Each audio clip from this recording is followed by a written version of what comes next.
Good morning, all our viewers.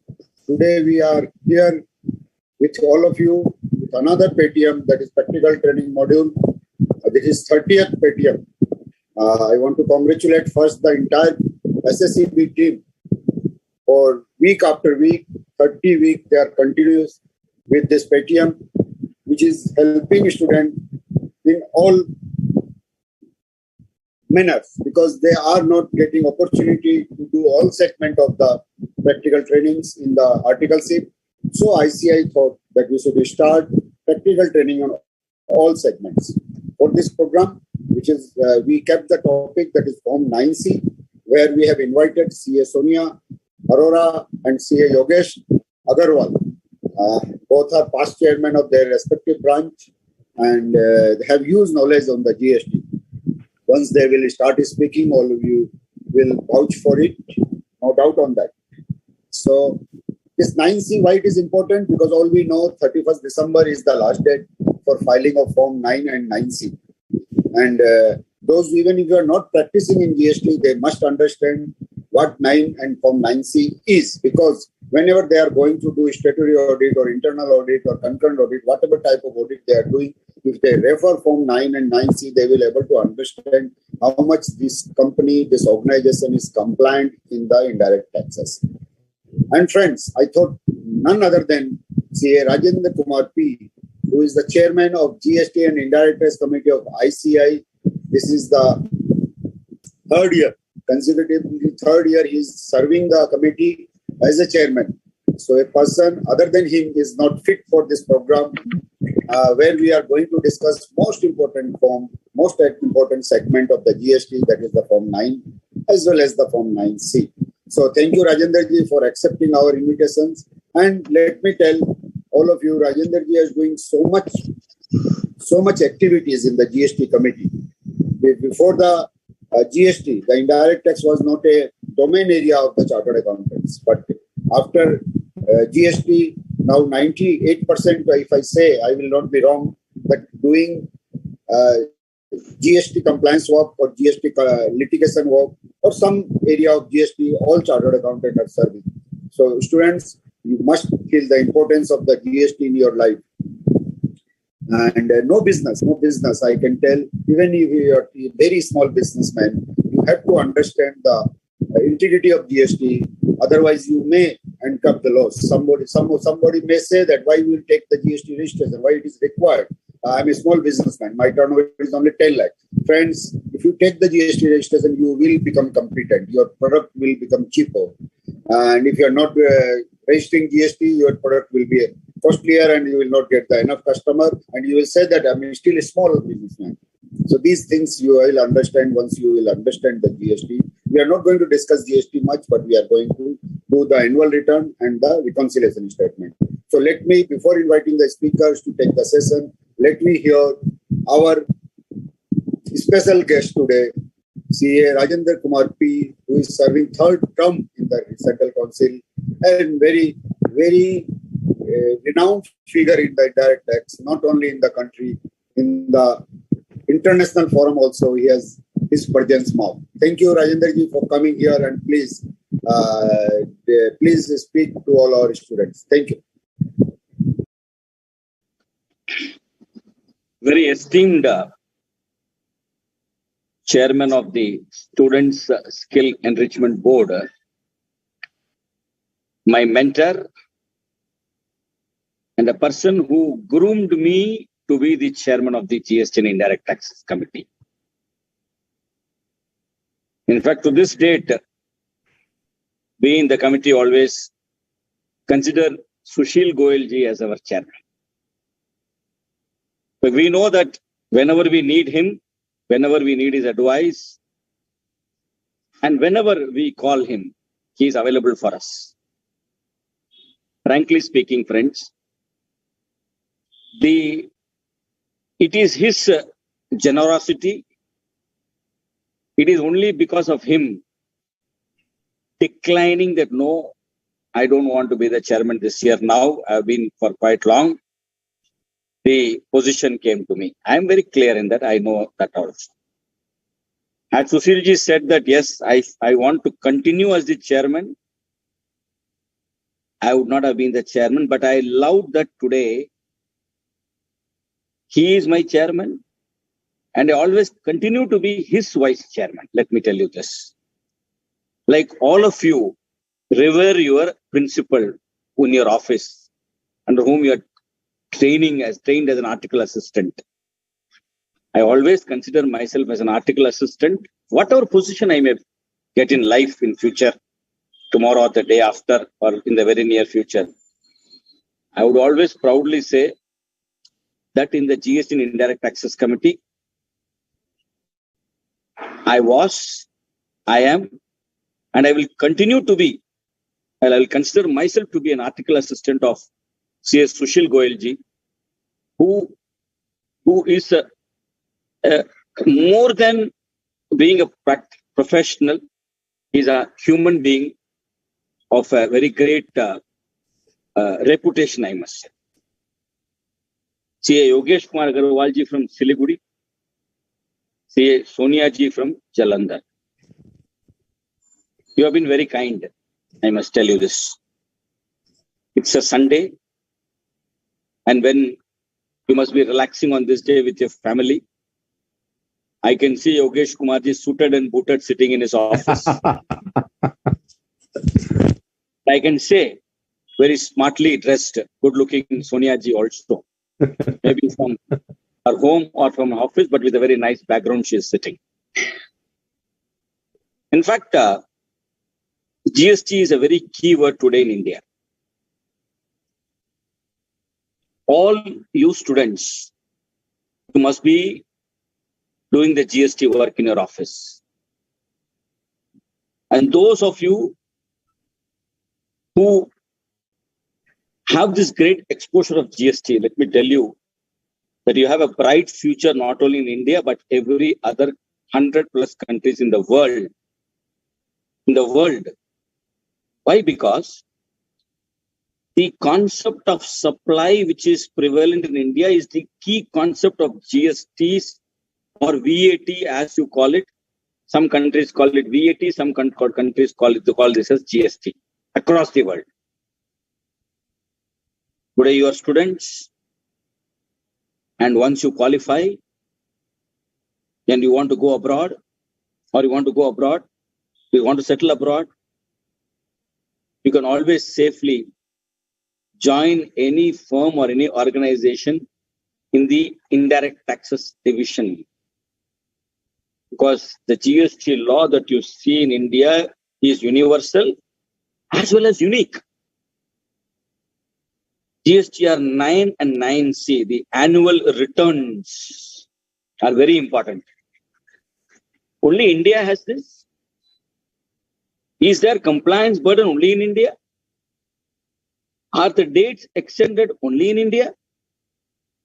Are the changes, circulars, notifications back and forth introduced only in India? In my limited experience, I would say, my dear students, the answer is no. Every country, whether it is developed, emerging economy, or a developing country, India is an emerging economy. No longer we can call India as a developing country. It's an emerging economy. If in all these three types of phrases that I have used for countries, the VAT or GST follows a similar structure, a similar model. Majority of the countries have this annual return concept. Why?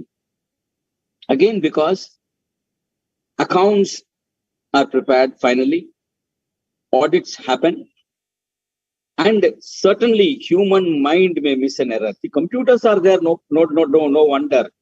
But ultimately, who feeds the data? Who keys in the details? It is a human mind, human fingers do that. It is quite possible that there are errors.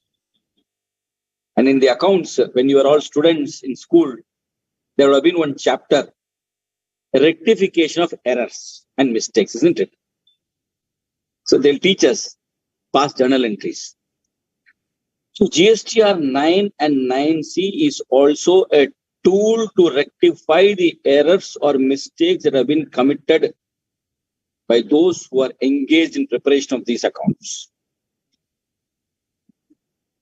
And it is also one major document where your principal can pick up and advise the client saying that, look, this is not the way to be done, this is the way to be done. The rate related issues can be resolved at GSTR 99C itself. See, unlike in income tax where you file one return in a year, here you file 12 returns. 12 returns, but one annual return. So this annual return is akin to your income tax return, the one return that you file. And the return that has been filed in income tax is picked up for scrutiny. Data is collated, picked up for scrutiny. Similarly, in GST also, 99C plays a crucial role for the department in picking up matters for the purposes of further investigation or scrutiny, as the case may be. And let me tell you, does it help only your principal because you do this work and they get a fee? No.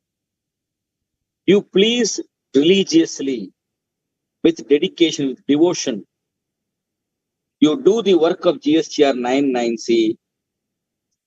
I can tell you with 100% confidence that you can get not less than 60% of the marks in the indirect taxes paper in CA Inter or CA Final.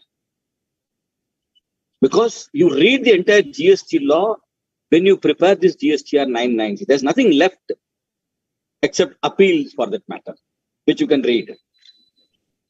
So do it religiously. When you file a GST return, understand, study if you don't know, refer if you don't know. Similarly, GSTR 90, each and every column, 990, each and every column, what is written you read, understand, don't know, ask, refer. You have read 90% for the CA indirect taxes paper. So what the SSEB is doing for you is not only preparing you for your practical face-off with the 99C, but also preparing you for your examinations. I commend them for this wonderful activity that they have been doing. This is Sushil Goyalji's creation, I know. And the staff of the SSEB, led by Vidhi Guptaji and others, I commend them for the dedication that they have shown in putting together these lectures, which is benefiting all our CA students, and bringing people like Yogesh ji from Siliguri and Sonia ji from Jalandhar on the nation's platform. Thank you very much, Sushil ji, for giving me this wonderful opportunity of interacting with the students. And I would love to do this as and when opportunities arise. And when you say, it is a command always. Thank you very much.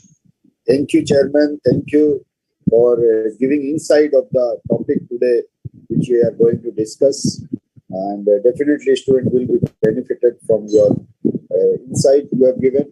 Now I am straightway going to Yogesh Kumar Agarwal, who is also doing the moderation as well as the taking the topic along with the CS Sonia ji. So as Yogesh ji also doing the moderation, I think the introduction of speaker Sonia will be done by Yogesh ji. I think Yogesh ji, it is shared with you. Yes. It is there. So over to Yogesh ji, but I want to tell about Yogesh ji is into the practice from Siliguri, and for a gentleman. I worked with him when he was chairman of the Siliguri branch. I know how meticulous he is in performing the task given to him. Thank you, Yogesh, for accepting our invitation. Thank you, Sonia ji. Now over to Yogesh and Sonia ji for taking the topic forward. And definitely, Chairman, we will look forward for so many opportunities where both of us will going to share the platform. Thank you for coming and accepting. Thank you. Over to Yogesh. Thank you, sir. Respected CS Sushilji Goyal, Chairman Board of Studies, very respected Rajendra sir, Chairman GST and Indirect Tax Committee, Speaker of the Day, Ma'am Sonia Arora ji from Jalandhar, Office Bearers of Board of Studies, and my dear student. I, Yogesh Agarwal past chairman of Siliguri branch of EIRC of ICI, welcome you all in this 30th practical training module of Board of Studies. Sir, at the outset, I would like to congratulate the entire team of ICI led by Dr. Devasis sir for this wonderful Congress of Accounting program at Mumbai. Sir, this program was applauded globally and reiterated our presence in the global economic environment or economic development, sir. Further, I would like to share that BOS is conducting a unique program that is practical training module. And when I went through this module of this program, sir, I can share that I intend to become a student. Yeah, we always are a student, but I again want to be in that student category and want to follow all these 38 topics, 29 topics, which has been covered up. This is 30th topic, 30th program, and today's topic is overview of GSTR 9C, which is going to be deliberated by a very known speaker from Jalandhar, Madam CA, Sonia Arora ji. Sonia Arora ji is a qualified chartered accountant and has a vast knowledge on GST matters and GST audit. She served as a first female chairperson of Jalandhar branch of NIRC of ICI in the year 2021-22. She is also a certified management accountant from ICWA. She has been appointed as co-opted member for Women Empowerment Committee of NIRC of ICI and appointed as faculty member of Career Counseling Cell of ICI.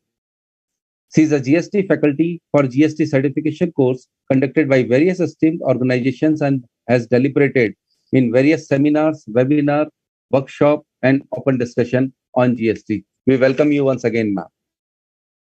Now, before handing over to our speaker, ma'am, dear students, I would like to touch upon today's topic, that is overview of GSTR 9. Rajinder sir has already spoken about this, and I can tell you that this 30th seminar or program is the continuation of 29th PTM, Practical Training Manual, in a sense that you all know that GST has prescribed many returns, monthly, quarterly, GSTR 1, 3B, where we show our outward, we declare our outward liabilities, and then we claim our input tax credit. Now, again, there is a return, which is GSTR 9, which is being filed annually.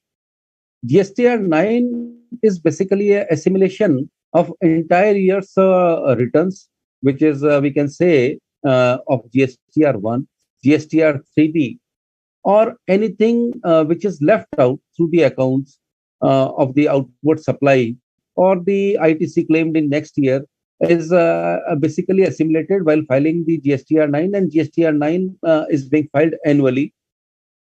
In the last practical training manual, Aditya sir has taken that all the nitty-gritties of GSTR 9. Now, coming to the GSTR 9C, GSTR 9C is basically a reconciliation statement in between the GSTR 9 and our audited financial statements.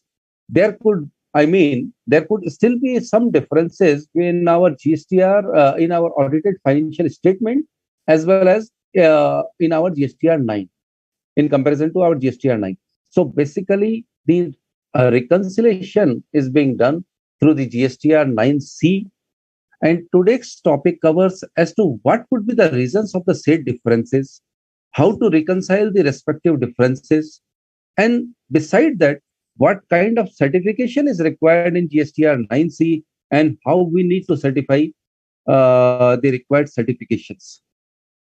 So for all these, I invite our Madam Speaker, Sonia Arora ji.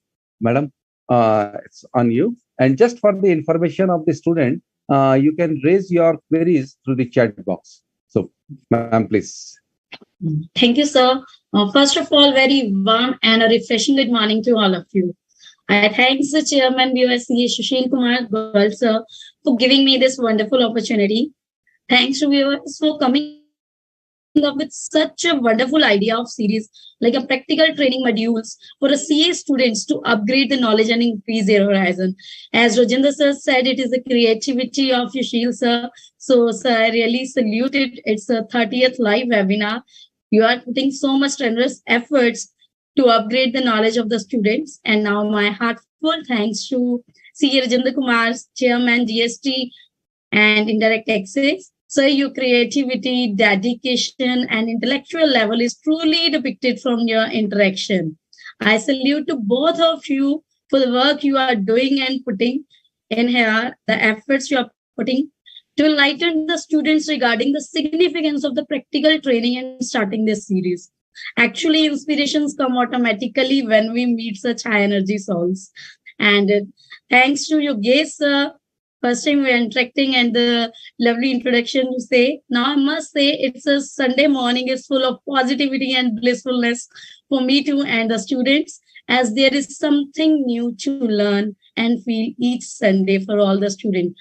Last but not the least, my thanks to all the attendees, the students who come up with a learning spirit. I must say it's a Sunday, dear.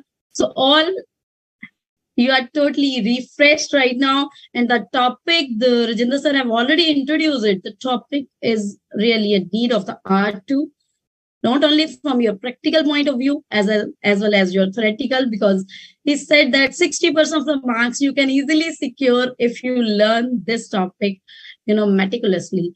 So I need your presence. The topic, the session today should be fully interactive too through chat box. I must say you all should be active so that I can see your presence too. So let me start with the session today. And thanks to Gagadev sir and technical team for their support.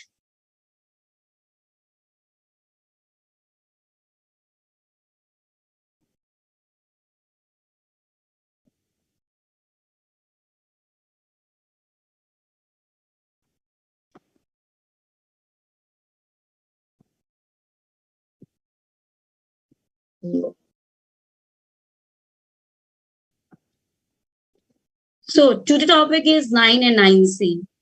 And at the start I have written, when you learn a little, you feel know a lot. But when you learn a lot, you realize no, very little. Why I'm saying this thing for 9C?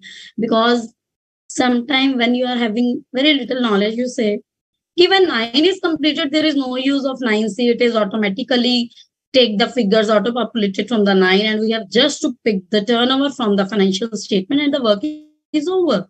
This is about learning a little knowledge about the 9C. But now after the session, when you learn a lot, you realize there are more things that need to be learned about the 9C. Now, what is the 9C?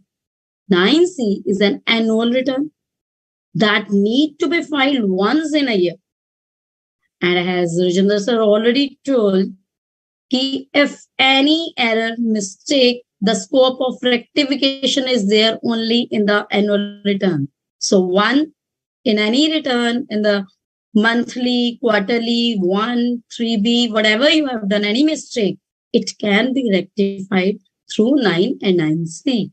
So in the 9C, basically it's a reconciliation statement displaying the detailed summary of outward supply, the taxes paid thereon, the input tax credit claimed and the taxes paid thereon, and refund claim in the financial year in respect of which such annual return is filed.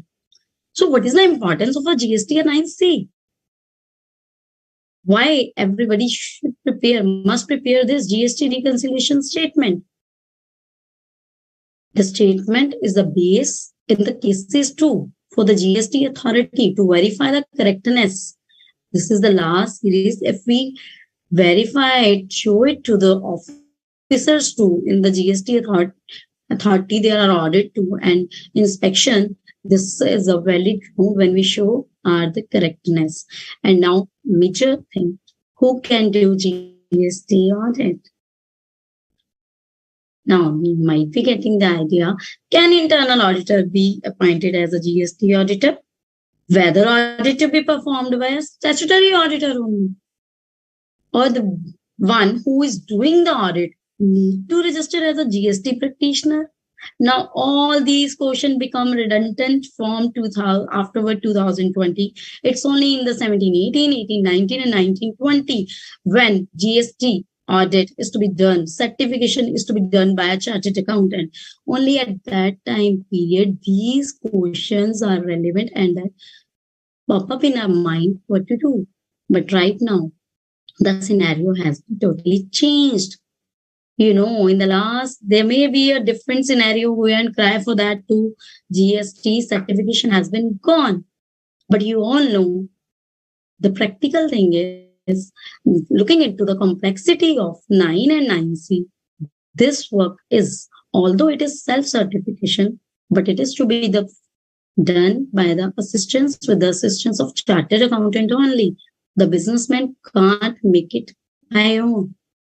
And now in the GST 9C, we will be doing, earlier there was two parts. Part A is the reconciliation statement and part B is the certification. And now it is a self-certification instead of certification. So right now, we can say that we are not at all accountable as our certification is not there. In part A, we will be covering 5 parts. Part number 1 is the basic details. Part number 2 is the major one that compare the reconciliation of annual financial. We are talking about this is a reconciliation statement. Now the question is reconciliation of what? Either a reconciliation of GSTR 1 and 3B. Either they're talking about the reconciliation of 3B versus 9, or they're talking about 9 versus 1, or they're talking about 1 versus books of accounts. So all these questions that emerging in your mind is the reconciliation. We are talking about the annual audited financial statements along with the annual returns. The 9 have been filed by the SEC. Now, third, part 3, we will be covering reconciliation of the taxes paid, whether the turnover as declared in the audited financial statement duly tax has been paid on that or not. Then the reconciliation of the input tax credit, whether all the credit reflected in the 2A, and right now it has been replaced with the 2B.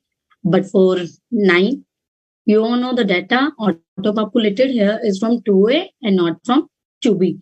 The basic thing, everybody must be aware about the GSTR 1, 3B, 2A, 2B, because these are the basic returns that you must be aware of. In the GSTR 1, we get the data regarding the outwards, and I must say for GSTR 9, the data of a turnover come up from GSTR 1 only.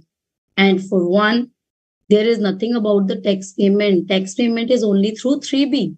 And if I say regarding the ITC, by which return we get the ITC, it's only through 3B. ITC is not at all come up, or you can't take it through 2B or 2A. It's auto-populated through. Now, journey to GSTR 9C, we have to see GSTR 3B, GSTR 1, annual return, their books. And now, as we are talking about GST audit and reconciliation, there must be a comparison between the 9 and 9C. At the last week, you are having a session on detailed session on GSTR 9. Just to give a brief regarding the GSTR 9. GSTR 9 is the report of a formal or official character giving information. But 9C is a statement, means a formal statement to be made under the provision of the Act, and the veracity of which needs an inquiry as to its correctness. We have to check the correctness too. Both these returns have been prescribed under the statute only to be filed by the registered person. Now, who have to file GSTR 9 and who are required to file GSTR 9C? There have been an amendment in notification number 10.2 that come up in the July, and everybody is in the impression that for the assessee having a turnover less than 2 CR, they are not required to. They have exempted, the government has exempted them to make not to file GSTR 9. So it's not the exemption. Basically, they have made it a optional one. So the question is, when it's optional, shall we go for GSTR 9 in case our turnover is less than 2 CR? If let's suppose my turnover is only 1 CR, shall I file GSTR 9 or no? Because it's optional, not mandatory for me to file. But as a professional, I must guide if there are any error in 1 or 3B filed by you and you want to rectify it, it's better you must go for filing the GSTR 9, although your turnover during the year is less than 2 CR. Now, in the next slide, we will be covering what will be covered while considering the turnover of a 2 CR, which turnover they are taking into consideration.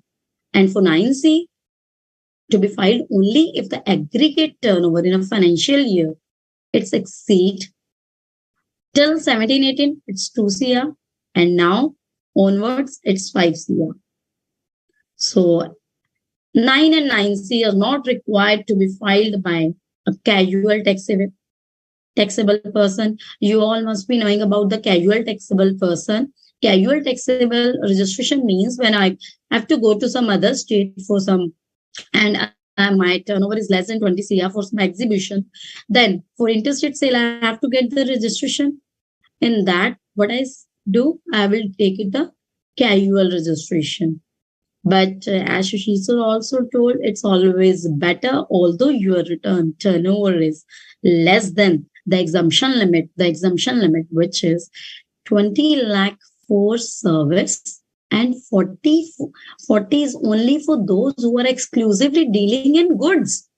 Because everybody is in the impression that maybe the exemption limit have been increased to 40 lakh.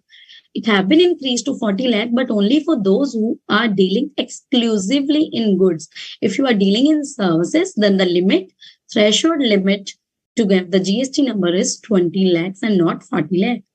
And you need not to file 9 and 9C. If you are a casual taxable person, you get the registration under casual taxable person, non-resident taxable person, input service distributor, unique identification number holder, online data information and database access retrieval.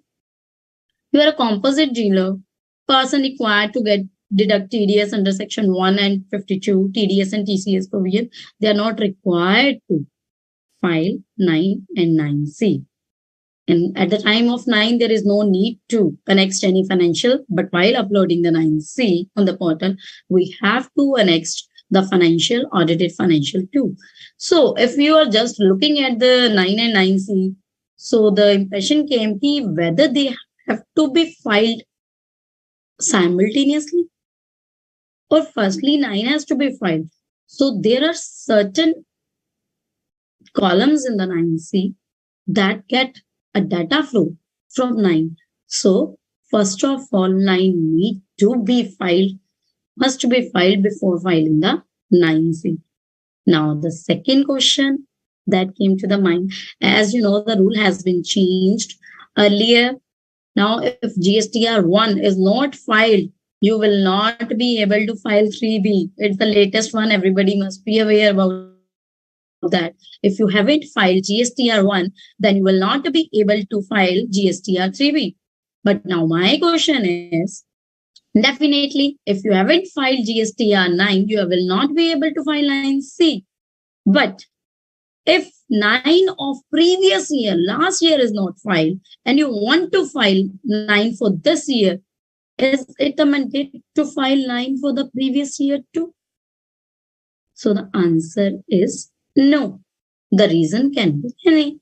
Maybe my turnover in the last year is less than 2 CR. So I'm not liable to file GSTR 9. And in the current year, my turnover have increased to 3 CR. Now I'm required to file 9. So there is not a mandate that the previous year GSTR 9 need to be filed before filing the current year GSTR 9. But for filing GSTR 9C, GSTR 9 need to be filed before. And these column, you must take the, PPT will be provided to you afterward too. But this is the practical one. these columns must be equal, same. The table number 5Q of 9C should be equal to table number 5N plus 10 minus 11 of GSTR 9. And all these table I will show you too. But as in the previous lecture, we have been covering the GSTR 9 in detail. And for if your all these data flow and matching is done, so I can say 99% of the return of 9C is accurate and correct. Why the certification have been taken away and why we are not doing it? Because this is not an audit report. This is a certificate. There the word they have used, not true and fair view, but true and correct. When they have used the word correct, correct means 100% accuracy. We can't take a plea as per the information provided or the document produced before us. So this is the main thing in the 9C. The accuracy should be 101%, or I can say it should be 200 to 300%. So the next, annual return. You all know annual return is mandatory to be filed if your aggregate turnover is above 2 CR. Annual return can be filed online as well as offline too. Both the tools are there. And in your previous session, you have taken that too, how we file through offline utility. But before filing GSTR 9, the annual return, all the GSTR 1 and 3 before that particular year for whom you are filing the GSTR 9, that is the annual return. And now for which year we are going to file, the 31st December is the due date for financial year 21-22. And we must make sure before filing GSTR 9, all the 3B as well as 1 need to be filed, because the reason is the data flow of GSTR 9 is from GSTR 1 and 3B. So all GSTR 3B, all means for every month, April to March, because earlier there is a provision for 3B. You all know May month 3B can't be filed unless April month return 3B is filed. But for GSTR 1, there is no checkpoint.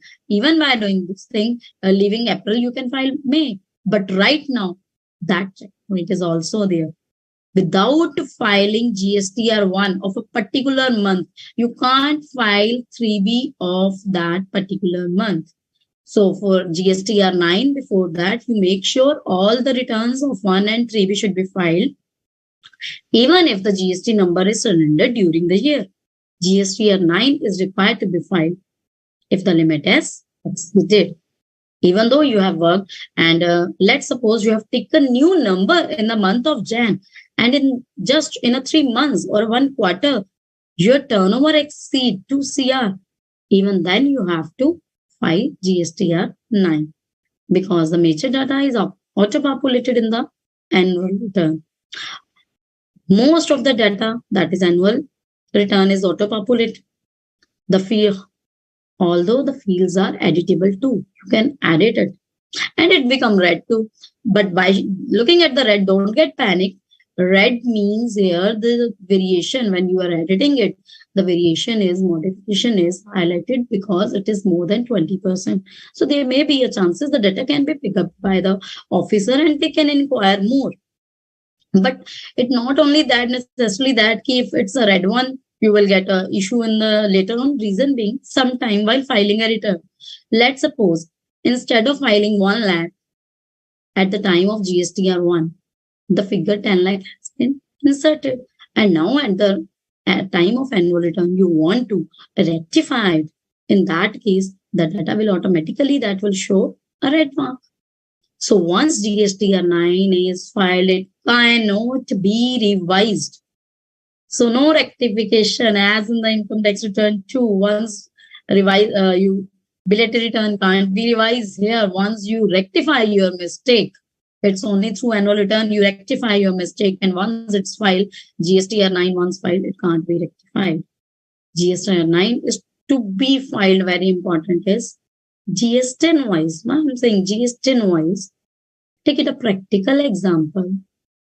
1 PAN A branch having another branch is a one entity having another branches in another state.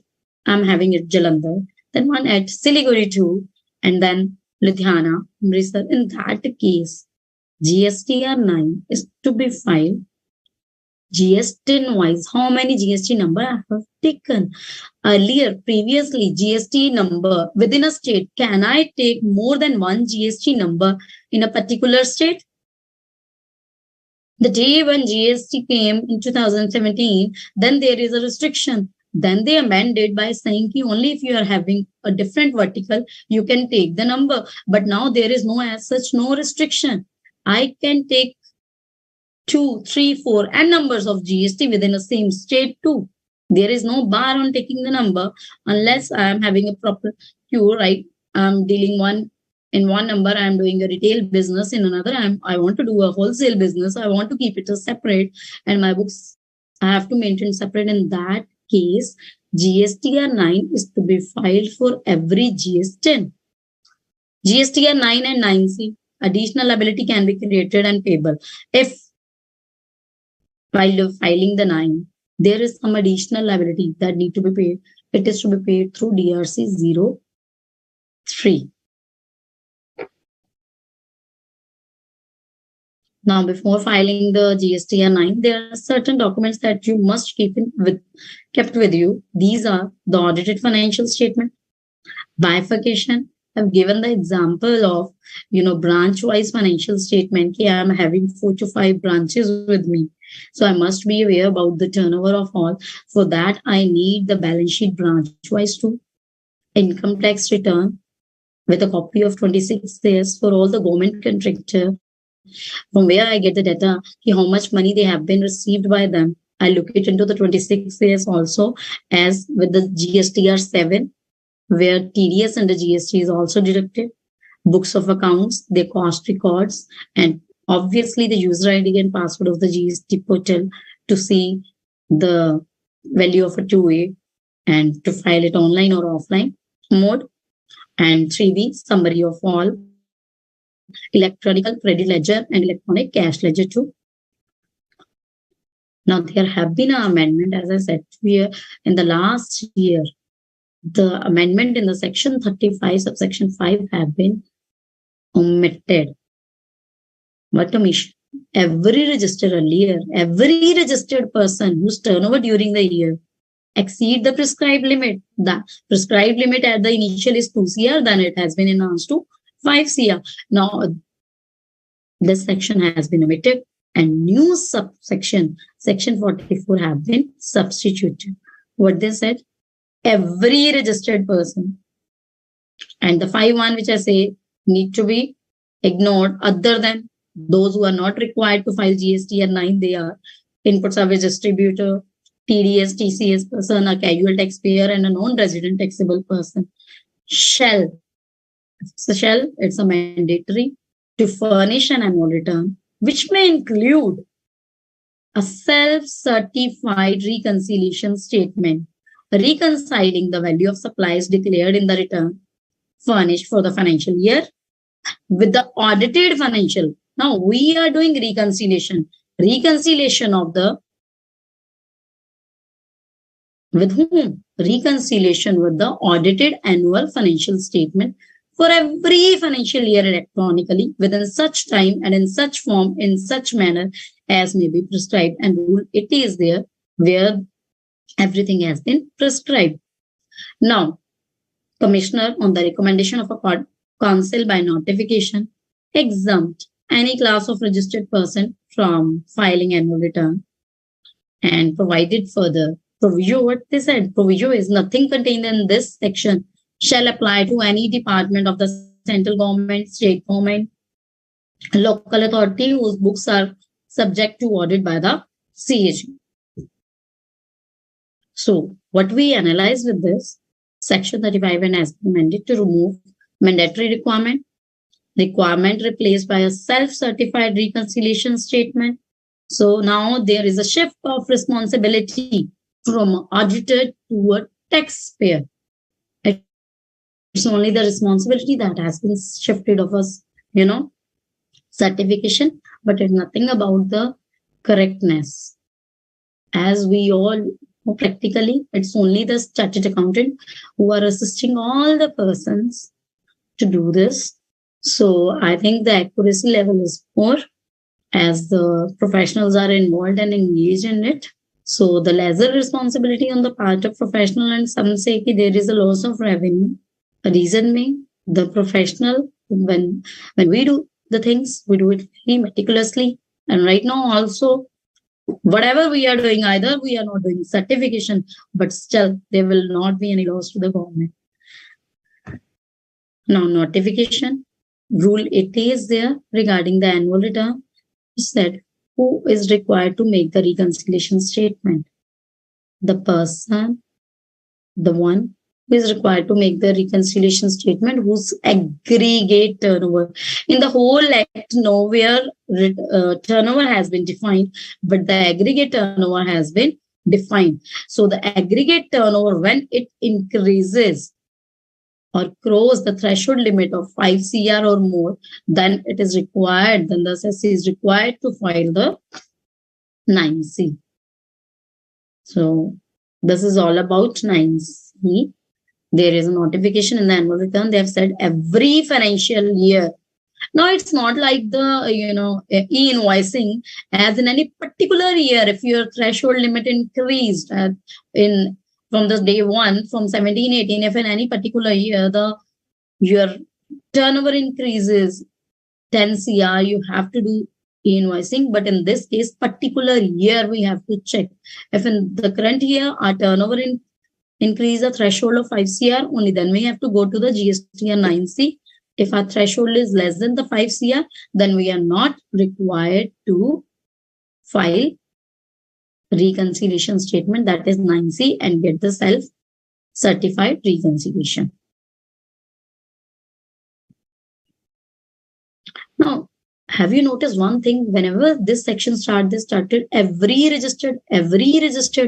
So only the registered person need to file 9 and 9C. So what about the non-filer and unregistered person? There is a difference between a non-filer and an unregistered person. Non-filer means who? Non-filer means the person who is registered under the GST Act, but he is not filing his return.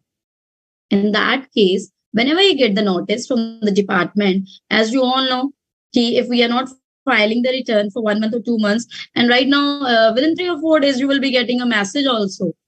Your return has not been filed, and after 2-3 months, you will be getting a notice of defaulter too. By getting the notice, if you are filing it, or you haven't yet filed it, you will be named as a non-filer. But if your threshold limit is like more than 20 lakh or 30 lakh or 40 lakh, but still you haven't get yourself registered under the GST, in that case, you will be named as unregistered person. And in the case of unregistered person, you need not to file 9 and 9C, because this charging section started with every registered person and not a taxable person. If your threshold limit increases, but you not get yourself registered, you will be termed as a taxable person and not a registered person under the terminology of GST. So, as an example or a quick look, up to 2 CR, we can say exempted from 9, but it's optional for us and we must go to it. And for 9C, not applicable. For a turnover between 2 to 5 CR, 9 is mandatory, but 9C is not. And for turnover above 5 CR, both 9 as well as 9C, they are mandatory. Now, there are certain columns. There have been changes, latest in the financial year 21-22. There are certain columns which have been optional in 2021, but made mandatory of 9. And it is very important. The credit note, debit note, and amendment in respect to 4B to 4E. Basically, the amendment related to B2B. When I am talking about B2B, business to business, you have all have read about the B2B, B2C transaction, but sometimes you might have an impression that B2B means business to business. But in the GST terminology, B2B, business to business, means from a registered person to a registered person. And B2C means from a registered person to an unregistered person. So the amendment B2B need to be given mandatorily. And even the inverse applies from registered and unregistered. Earlier, it's optional. Together you can put the value, but now they have make it mandatory to report 6C and 6D separately. This one. This column is previously not mandatory. It's the optional one. It have been made mandatory from this current year. And same is the case with the credit note as well as the debit notes. And for exempted and narrated, they can be clubbed, but non-GST supplier to be shown separately from 21, 22. So these three things, they have to be keep in mind while making the GSTR 9 of 21, 22.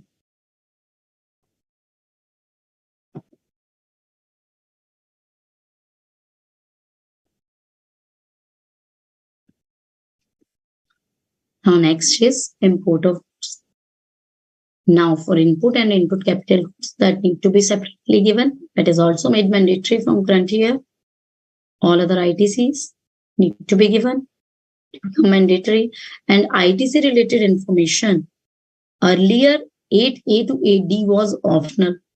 No option to attach PDF with GSTR 9C is available officially. Earlier, even if we are having a copy of invoice with us, but the same is not reflected, the ITC is not reflected in the 2A, then we attach the copy, make an Excel of it, signed it, get a duly signed from the person and attach it. But right now, only we can take the ITC of only that invoices which are reflected in the 2A. And all know this is only in the 2A, but in the future it will be the 2B.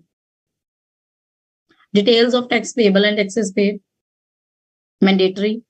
It's not at all an optional one. HSN summary, change has been made in HSN summary of outward supply. Till 21, there is no need to give HSN summary. It's not a mandatory, it's an optional one. But now, for a turnover exceeding 5 CR, it's mandatory to give 6-digit HSN. And for turnover less than 5 CR, 4-digit HSN has to be given.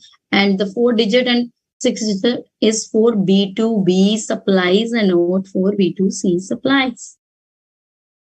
And in 21, 22, luckily, you are also HSN summary for inward supply is optional. But in future, as you all know, income tax 2, in the tax audit, we are getting close 44.2. And now all the things they are going to commensurate. So I think that will not become optional in the future too. Practically, if we see the books, the 9C, 1 and 3B should be matched. Each and everything should be in commensurate. But the practical thing is everything differ. They are different scenario. The reasons they are different. So if we just compare 9 for financial year 1 compared to 9 for, have a look at 21 to 22, the major changes, as I've told, credit note and debit note. Now it's become mandatory. You can't do netting for the amendment to. Earlier, netting can be done. If I have generated an invoice of 1 lakh and then again a debit note has been issued, in that case, nothing is done. But now it's not mandatory, have to be shown separately. Same is the case with the amendment. If you have increased or either decreased, the reason can be any. There can be a rate change in the quantity. You have rejected the item. You have increased the rate.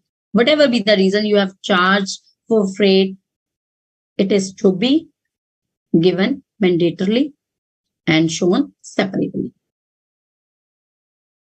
Already given GST supply, as I have covered, 9. Done. So if we come into the practical one, from where we get these 9 and 9C, you go into the return portal and then an annual return is there.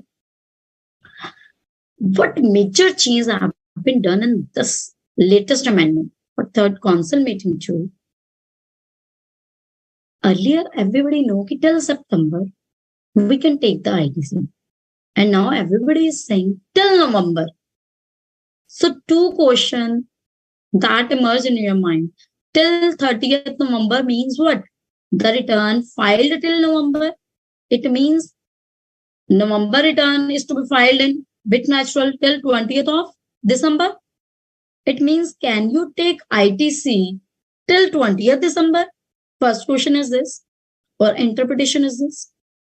Second, any return filed till 30th November.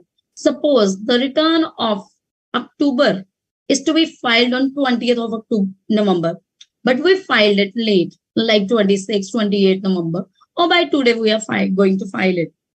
In that case, if we get any ITC, which is not taken in the previous year, but in the financial, at the time of financial, when we are finalize our books of account, at that time we came to know, can that ITC be claimed in this return, right? In 30th till 30th November? The answer is yes. Till after the 30th November means any return filed till 30th November. So practically, it's only in the October month. And for quarterly, it's only till October till September. They can do the changes. Afterward, they can't do. Quarterly filer, they have already filed on October return. So they can't do any amendment. So a registered payer shall not be entitled to take the ITC in respect of any invoice or debit note after 30th November. So earlier it was 20th October, reason being it's the due date of filing of September return. But now that have been substituted with 30th November following the end of the financial year to which such invoice and DN pertains, or furnishing of relevant annual return, whichever is earlier. So the return of October month is to be filed. If you are going to file it late also, till 30th November, if you filed it, you can get the ITC, if any, left through this return. Because let me clear one thing to you, ITC, you will not get eligible to ITC by filing annual return. ITC can only be availed through GSTR 3B. So if you want only through 3B, ITC get auto-populated. So you have to check if you want to get any ITC for the previous financial year, you must have taken it till 30th November. It means practically till the date of October, due date, GSTR 3B of October. No ratification of error or omission in respect of the details furnished in GSTR 1 shall be allowed. And same if you can claim the ITC till 30th November. On the other hand, if there is any change in the GSTR 1, you want to amend any invoice, it came to your knowledge that the invoice has been under-invoiced, over-invoicing have been done, something have been mistakenly done in that invoice. So what you can do, you can rectify it. But the rectification is to be done pertaining to the previous year is 30th. And you all know for that rectification, whatever you are doing after 31st March, that is from April to till 30th November, it is to be shown in table number part 5, tables 10, 11 of GSTR 9. All the things which are done in the current year, they are done till part 4, till part 5, table number 10, 11, 12, 13 for ITC. They are for all the amendments, the correction, the rectifications which you have made pertaining to the previous year, but in the current year, till 30th November, practically till the date of filing of October return. I hope you are getting it. Section 39, subsection 9, where any registered payer after furnishing a return 3B discover any omission or incorrect particular therein, even then he can rectify such omission or incorrect particulars by 30th November 2.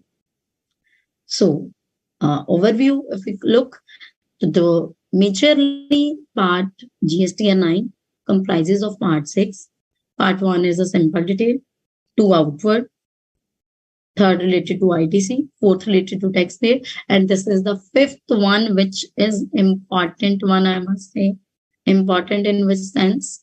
Important in the sense because only because of if any error rectification you are doing it that pertain to the previous financial year, this is to be reflected in part 5th, nobody else. Let's take example. If we are talking about April 21 to March 22, in the May 21, there is some error which came to your knowledge in July 21. In the same financial year, you rectify it. It will not come under this. Here comes the transactions that are related to the previous year but which have been amended. Here I have written September, but it will be till October, means 30th November.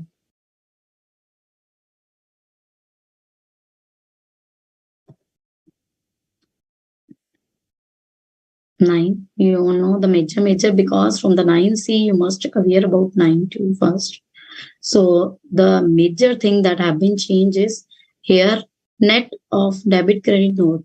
Earlier B2C, it's okay, fine, now you can do that, but for B2B you have to show it separately. This is the major amendment that have been done.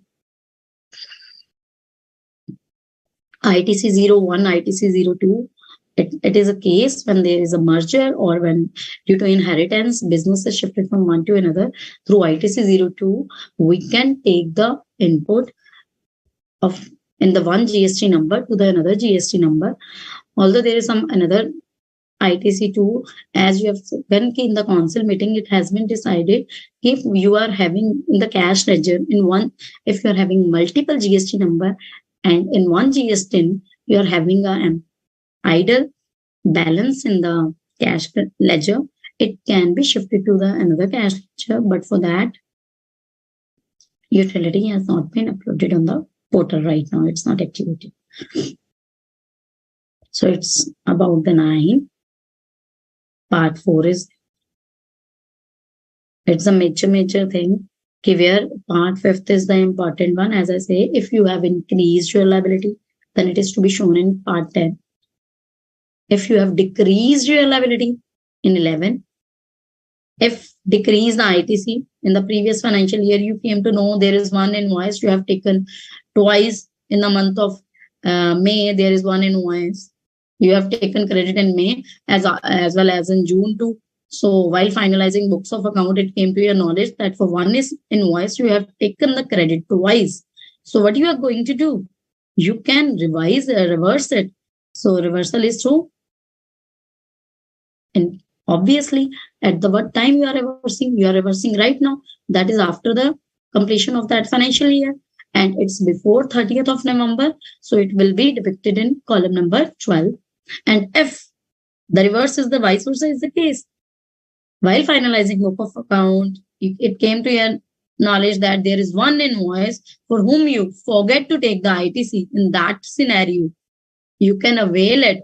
But through 9, I'm telling it, through 9 ITC can't be availed. It's only through 3B. So while filing the 3B of October month, you have taken that ITC and will reflect over here that this ITC, which we have taken in the current year, pertain to the previous year. These all are optional till right now, because ones who are in the export and taking the refund of inverted 2, they have to give the details regarding how many refund they have claimed, the sanction during the year, rejected, pending, but it's optional, not mandatory one. For the HSN wise, outward is mandatory, inward is still optional. And for HSN summary, it's for B2B, it's mandatory. For less than 5, more than 5 CR, 6 digit, and for less than 5 CR, it's 4 digit. So it's all about here 9. Now moving ahead to 9C. For 9C, I must say, what is popular is not always right. And what is right is not always popular.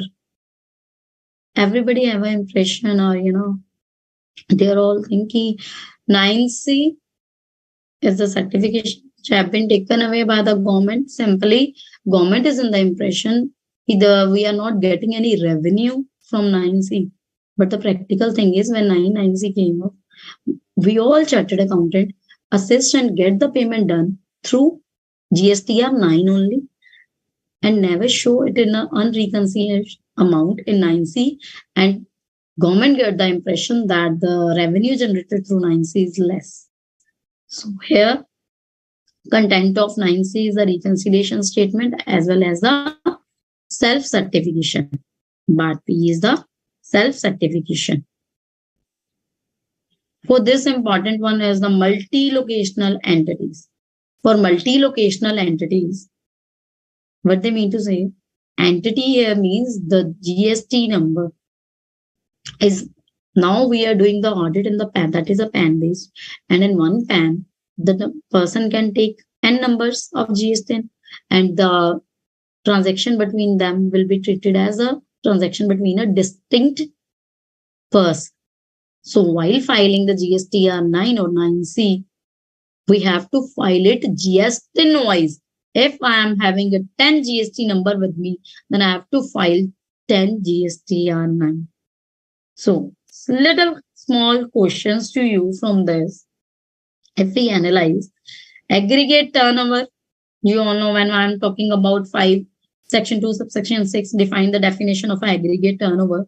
The day one we are saying if more than 2 CR, then you have to file GSTR 9. If it's more than 5 CR, then you have to file 9C. But the turnover means what? Turnover include all taxable supply as well as nil rated, wholly exempted and non-taxable supply too.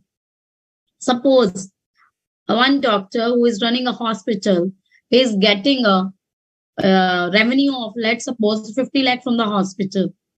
He is only exclusively dealing in exempted. He is not required to get the GST registration or to file GST returns. But if along with this, he is getting rental income too. And rental income is from, now there have been changes in the rental rule too. Earlier, it's if it is for the residential premises, for the used for the residential purpose, then it is exempt. But I am talking about if he is given some complex on rent and he is getting a rent too.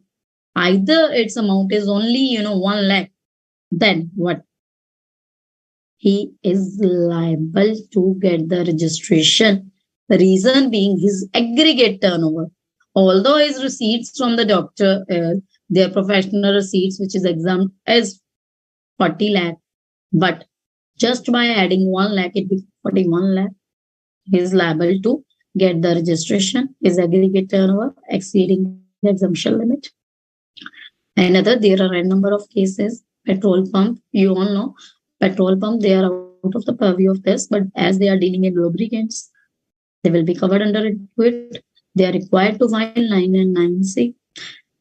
And the important one is inter-branch supply made to person with same PAN having different GST numbers. Example is the branch transfer. If one branch transfer goods to another, earlier you need not to pay any tax. But with the GST, why there have been a crunch in the working capital? Why businessman is making a little bit hue and cry too? Reason being, they need more working capital. Reason for when they want to transfer their stock from one place to the another place, they have to get it done through GST invoice, tax invoice only. But then another thing also there in the valuation section 15 and rule 28 to 35, there is a provision if when there is a transfer from one to another GST number, and another is also dealing exclusively in taxable supply and not in exempted one, then they can take any value. It's up to them. It's their discretion. Even for 10 lakh, the value of 10 lakh goods, they can raise an invoice of 2 lakh because the other GSTN number have to get the credit of what another one have paid. So there is no bar on getting the valuation done. But the other thing also keeps to be mind is, and that provision will only be applicable if that other GST number deal exclusively in the taxable goods and not in the exempted one. Same is the case when there is a supply made by a principal to agent, and that will also be covered or taken into consideration while calculating the definition of or the turnover, aggregate turnover. But it will not include CGST, SGST, UGST, and IGST. Means taxes will not be covered into it. Let's suppose my turnover is 4 CR and 30 lakh, and by adding the GST amount, it became 5 crore and 10. Now I am not liable to file 9C. The reason being my turnover is 4 crore and 30 CR only, 4.30 only. Inward supply on which tax is payable by a person under RCM. And for the job work too, supply of goods after completion of job work by a registered job worker treated as a supply of goods by principal and not to be included. These are not to be included. Inward supply need not to be included in the turnover, and that become your net turnover. So it's all about the aggregate turnover, which is very important because whether the applicability is required to file or not depend upon only the aggregate turnover. Another point is aggregate turnover is to be computed from financials or GST return. There are different, turnover as per books of accounts and as per GST. You can see the valuation rules 32 for Forex. In the Forex, dealers and money exchanger turnover as per books is the gross value of currency exchange. But in the GST, turnover is the margin. Same is the air travel agents. They are having the provision. Whether they will be going under turnover under GST would be 5% of basic fare. But they are adding it as they are taking the tickets, purchasing it, or they are covering into the another model like only commission basis. In that case, turnover will be different. LIC, dealer in second-hand goods. For the second-hand goods dealer, the GST will be on the difference between the margin, buying and the selling. So in all these cases, we have to keep in mind while calculating turnover, what to be seen. If one person deal only in reverse charge, in that case, whether audit required, as we have said, inward supplies, it will not be applicable. Interest income, you are having an interest income of 1.99 CR and rental income of 10 lakh. Now the aggregate, more than two aggregate, 9 is applicable, 9C not applicable, but if it's pertaining to a year 17-18, then 9C will also be applicable. For petrol pump and hospital, already covered in the illustration. So basically, it's a state-based registration. GST is a state-based registration system. So while calculating the gross turnover, we have to consider the GST turnover of all the state, all the GST number have taken. So let's suppose, do one example. I am having 2 GST number in Punjab. Then in the one, let's suppose my turnover is 4 CR and for other it's 2 CR. Now in aggregate, it increases. So shall I have to file the 9 and 9C for both? The answer is yes for both. And if the case is, let's add another case into it. I am having another number in the different state. This is in the same state. I am having 2 GST number. Now I am having another GST number in different state where the turnover is only 10 lakh.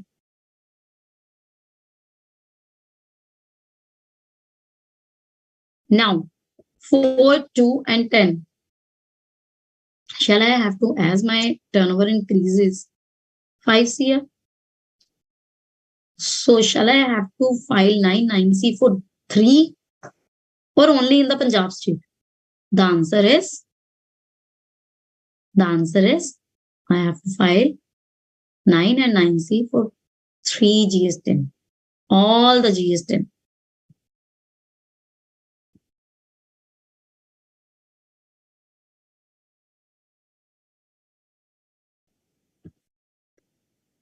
It is not mandatory to apply for. As already told, this is not at all mandatory to apply for multiple GSTN. It's your will if you want to go. It's option given to you if you want to have a separate GSTN within the same state. But the option is only within the same state. For another state, you have to get the new GST number. Now turnover Jalandhar 5.5 crore, in Ludhiana 1.5 crore, and Amritsar 0.5 CR. As the total 5 CR more, so we have to file not only for the Jalandhar but for Ludhiana and Amritsar too.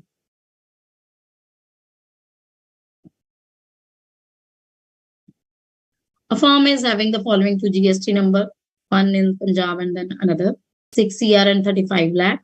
For both, as I told, it increases.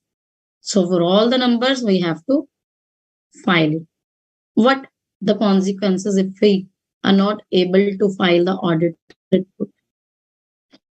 Due date of filing 9C along with 9C is 31st. This is the previous one, 8, now it's 22. The liability is 50,000 will be the taxes, 25 CGST and 25,000 SGST along with 0.25% of the turnover. Maximum it can go up to 0.25% of your turnover.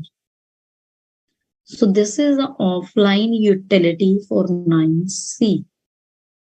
So you can see there is a part A, the reconciliation statement. In the first, we have written GSTN. That's why I'm saying it is to be prepared GSTN wise. Then year need to be selected. And I will on the now we will log in into the portal too. I will show you in the utility. There are 2 particulars over there for before 20 and after 20. 17, 18, 18, 19, 19, 20. There is a different one. And for other, the rules are different. Reason being, for first 3 years, there have been a certification. There they have mentioned the auditor certificates. And now afterward, there is a self-certification. Now here we have written legal name and trade name. Can anybody tell me the difference between the legal name and trade name? Legal name means the name as mentioned in the PAN. Trade name. And now we can add 2 trade name too. Like I'm running 2 businesses with 2 different names. It's a common phenomenon. We can do that.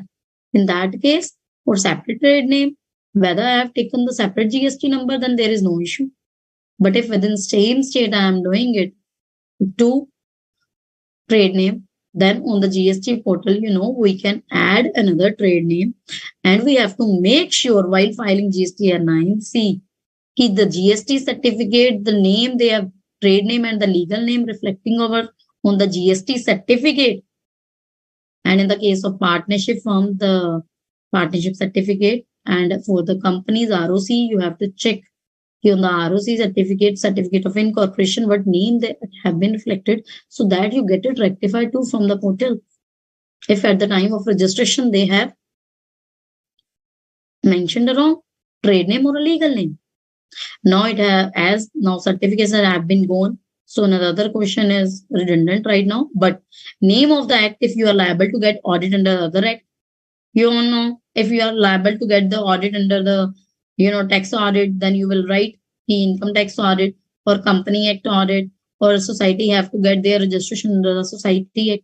So whatever act you want to get the audit, you will mention over here. This is the important one. For every sheet, after entering the data, you have to validate the sheet. This need to be clicked to check If it's validate, only then click on the JSON button to make a JSON file, create JSON, and after making, it will be uploaded on the portal. And there are certain figures which are auto-populated over here. That is, which is the flow chart I have shown you in first slide. The figures of 9 that are auto-populated in 9C, and we have to make sure the 9C, that figure should be 0. The chances should be there should not be any amount in the reconciliation, but it doesn't mean that there should we have once we don't make any correction at the time of GSTR 9, that need not to be done at 9C2. Now we can do that. Take it a scenario, take an example. Let's suppose there is an invoice of 1 lakh, which I haven't filed in GSTR 1, haven't mentioned in GSTR 3B, and while filing GSTR 9, it get the data auto-populated from 3B and 1. I also don't enter that invoice in GSTR 9. So what's the rescue for me right now? I will mention it in the GSTR 9C. The reflection, there will be showing a difference of 1 lakh. And for 1 lakh, if the rate of taxes is 18%, then I will pay the tax through DRC 03 18,000. Depending upon the invoice of which the rate tax is involved, we will pay the tax through DRC 03, and the difference will be reflecting in the unreconciled amount, because in the books while making the financial statement, that 1 lakh have been considered, but they have not been considered in 3B, 1 and GSTR 9. Only then there will be the difference. Now, each and everything here we will get the amount, the turnover as per the audited financial statements.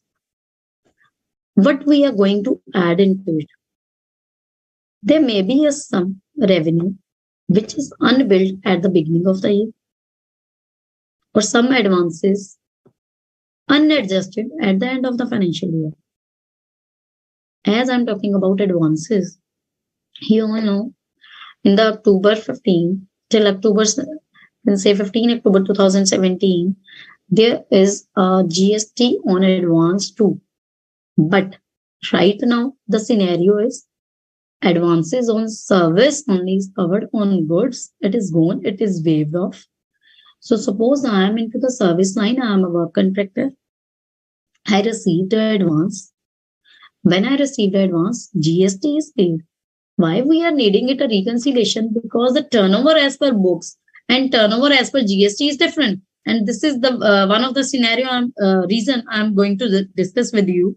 That is the advance.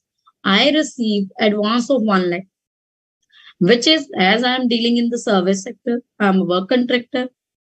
Under GST, the GST need to be paid on it. It is a taxable turnover under GST. But as it's advance in my financials, in annual statement as per Income Tax Act, it is not at all a invoice has not been generated, or they can be vice versa. In that case, this becomes the reason of turnover as per audited financial statement and turnover as per GST. This is not the one. There are ample reasons why there is a difference between turnover as per GST and turnover as per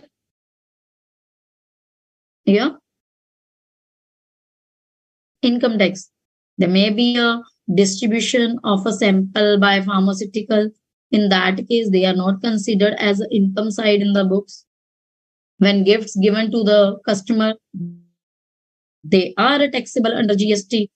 Another one, when there is a stock issued to discharge your CSR, corporate social responsibility, you are giving, some stock. In that case, that is not considered as a income under the Income Tax Act, but it's a taxable turnover. Then there are another example of a sale of a goods, capital goods. When you sold, it will not be reflected in the P&L or income side, but sale of fixed asset is taxable under GST. Then ample reason are there. Out of pocket expenses I am charging freight from you, and that too, whatever I am charging under Section 15 valuation rule, there are certain inclusions, but where they said whatever you add, that is ultimately it is a transaction value on which GST is charged. And transaction value means transaction value is the value, the amount paid for it only when there is price is the sole consideration and transaction is between the unrelated person. When it is between the related person and price is not the sole consideration, and there are certain inclusion under Section 15 subsection 1 2 regarding the freight. I'm not talking about when you are acting as a pure agent. When we are doing MCA side, forming a company, we are getting a fee of 70,000 and we are clear saying that 50,000 is for the fee, and the same chala exact fee we are giving it to them, back to them. On that, GST is not chargeable. So we are here at deemed supply. Regarding the unadjusted advances, you know, in the income tax, the advance which we receive on the services in the GST, it's a taxable one. Tax has been forwarded, but it is not at all a income under the booked as a revenue under the Income Tax Act. Now, what is deemed supply under Schedule 1? Under Schedule 1, there are 4 things that is considered as a deemed supply. Let me show you that too.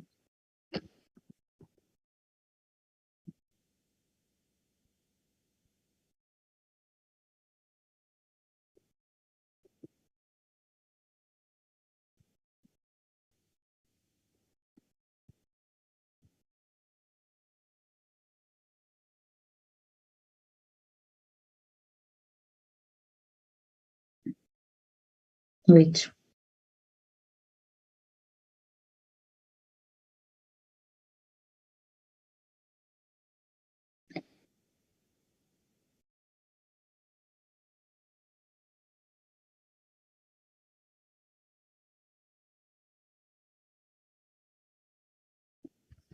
Schedule 1. In the GST, the trigger point for taxation is a supply. And for supply, there must be a consideration. But Schedule 1 says activities to be treated as a supply even if made without consideration. Though these are the 4 activities, even though there is no consideration, it will be considered as a supply and taxable under GST. The first one is permanent transfer or disposal of business asset. Second, supply of goods or services between the related or distinct party. As I've told you, one branch to make a transfer to the another branch. I'm having my one unit in Jalandhar and another in Delhi. I'm making a transfer of goods from Jalandhar to Delhi. It will be treated as a supply under the GST.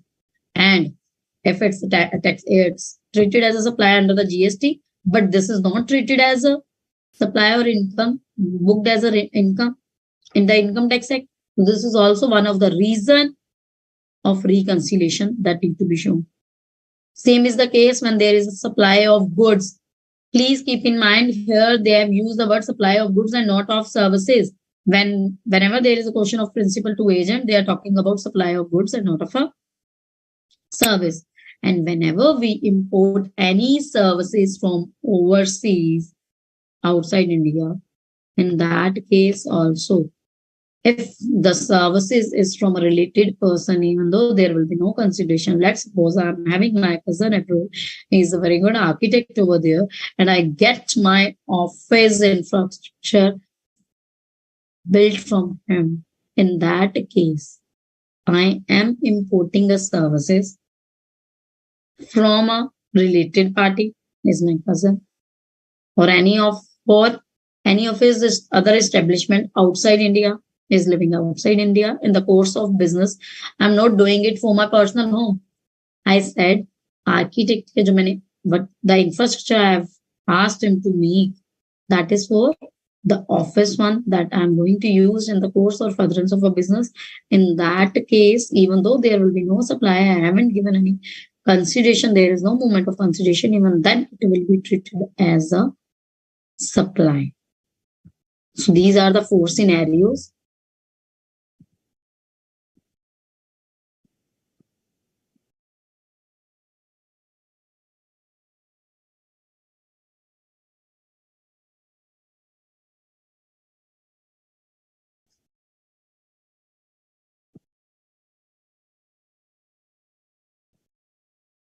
because the major one is this only, the turnover.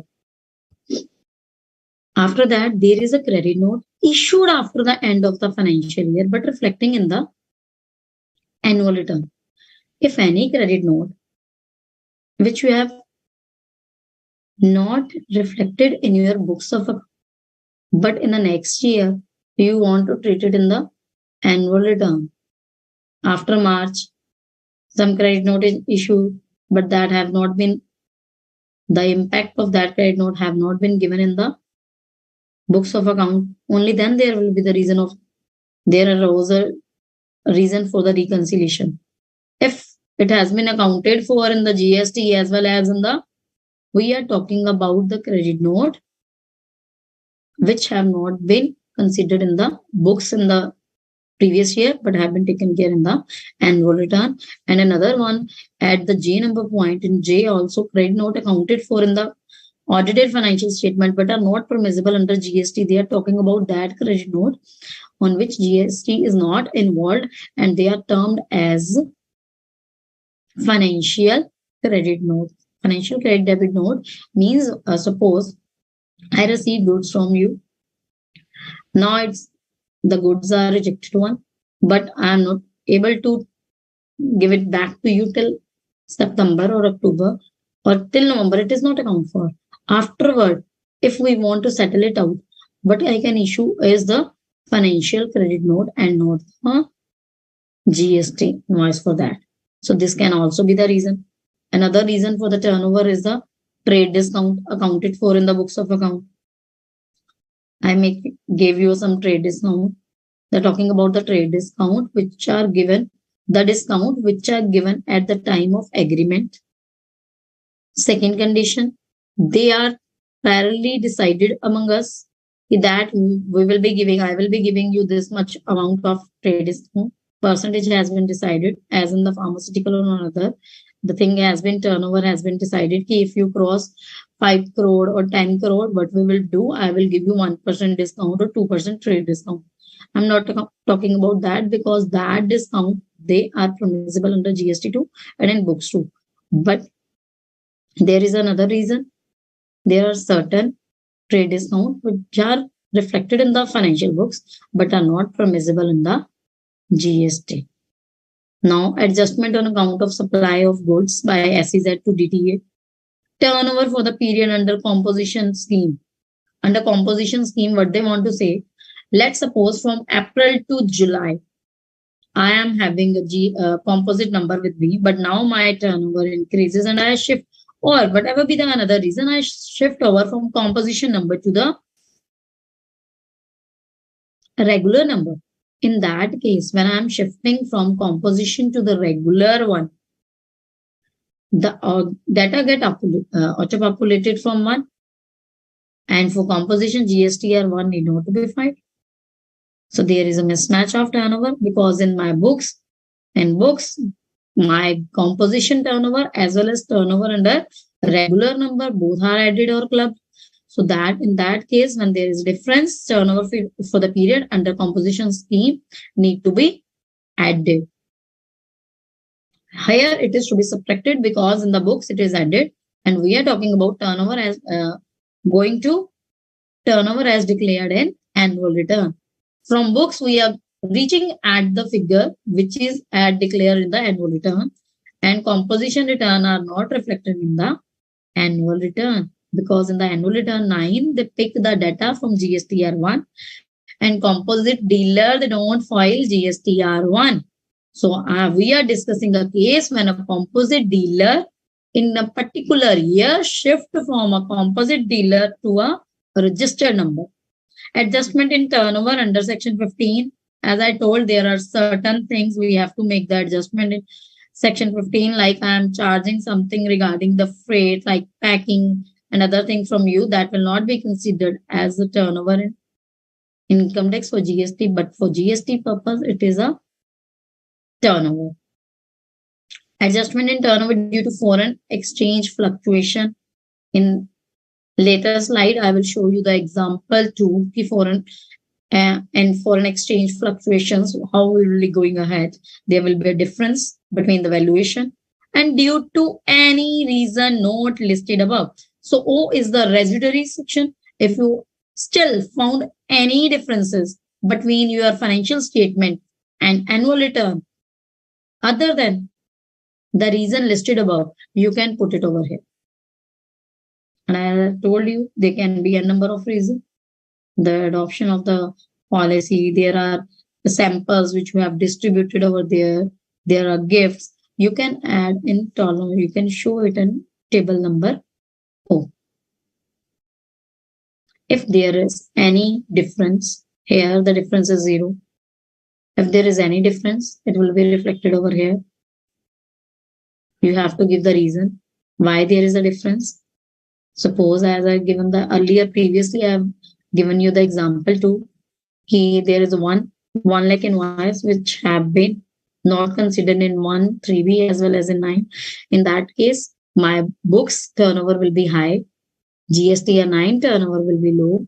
It will be reflecting a difference of 1 lakh, and on 1 lakh, I will pay my taxability through DRC 03. Reconciliation of a taxable turnover. After that, they are talking about the taxable one. After taxable one, we also deal in exempted, nil-rated, non-GST, and no supply turnover. The value figure will be reflected over here, and then it will total with the taxable turnover as per liability declared in GSTR 9. So if there is any unreconciled, try to do everything in 9 so that there will be unreconciled taxable turnover here. But still, if there is any unreconciled taxable turnover, that need to be given in the reason in the next. And taxability on is to be calculated.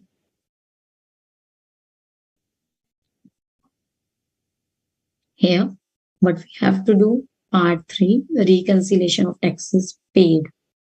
In this case, this is our additive we put, and you may be in the impression that while adding taxable value, the tax rate, as they have mentioned, the tax rate for 5%, 12%, 18%, the tax will be auto-commuted. It's not like that. You have to enter 5%, 12%, 18%, whether it's a CGST, SGST, or IGST, it have to be manually added by you. But the total should match with the taxability as reflected in GSTR 9. In the whole GSTR 9 scheme, we haven't put the value of inward supply liable to tax, but the taxability under RCM need to be reflected over here. See.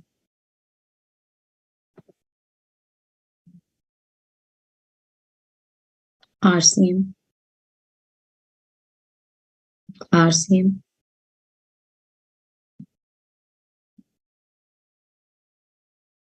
Other two, if there is any late fee or penalty which you have paid, that will also need to be mentioned over here. So we will put this value rate-wise bifurcation of your taxability. As you are saying your total turnover is 7 CR, then the bifurcation in the 7 CR, how much is the 5% to 12%, the 18% from CGS, how much is taxable under IGST, CGST, SGST, that need to be done. And here we also have to show the RCM, reverse charge liability, also need to be inserted over here.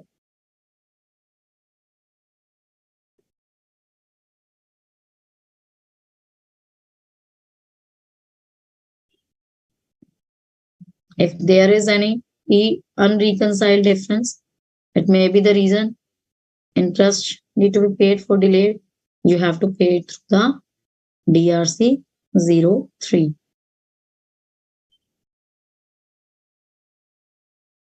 Next one is, important one is the reconciliation of the ITC, and a big challenge to us too. The reconciliation, and this is the only reason when we file 9C in the later cases, suppose in any audit, either a special audit or a scrutiny or their inspection, if we show the value over there, it will get significance, authentication. So ITC availed as per audited balance sheets. You will take that from this, but we will add and less. ITC booked in earlier financial year, claimed in the current financial year. As we are making GSTR 9C for 21-22, there may be a case in 21-22, we claimed ITC pertaining to 2021, and they are talking about this. Here, ITC booked in earlier financial year, claimed in the current financial year. They are talking about the ITC or pertaining to 2021, taken in 21-22. And here, ITC booked in current financial year to be claimed in the subsequent financial year means ITC pertaining to 21-22, taken till November 22.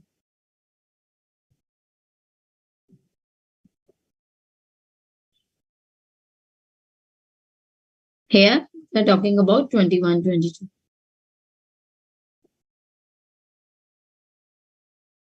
Then we get the figure ITC availed as per the audited balance sheet A plus B minus C. And it should be equal to ITC claimed in the GSTR 9, that is a 7J, column number 7J. It should equal to the column 7J.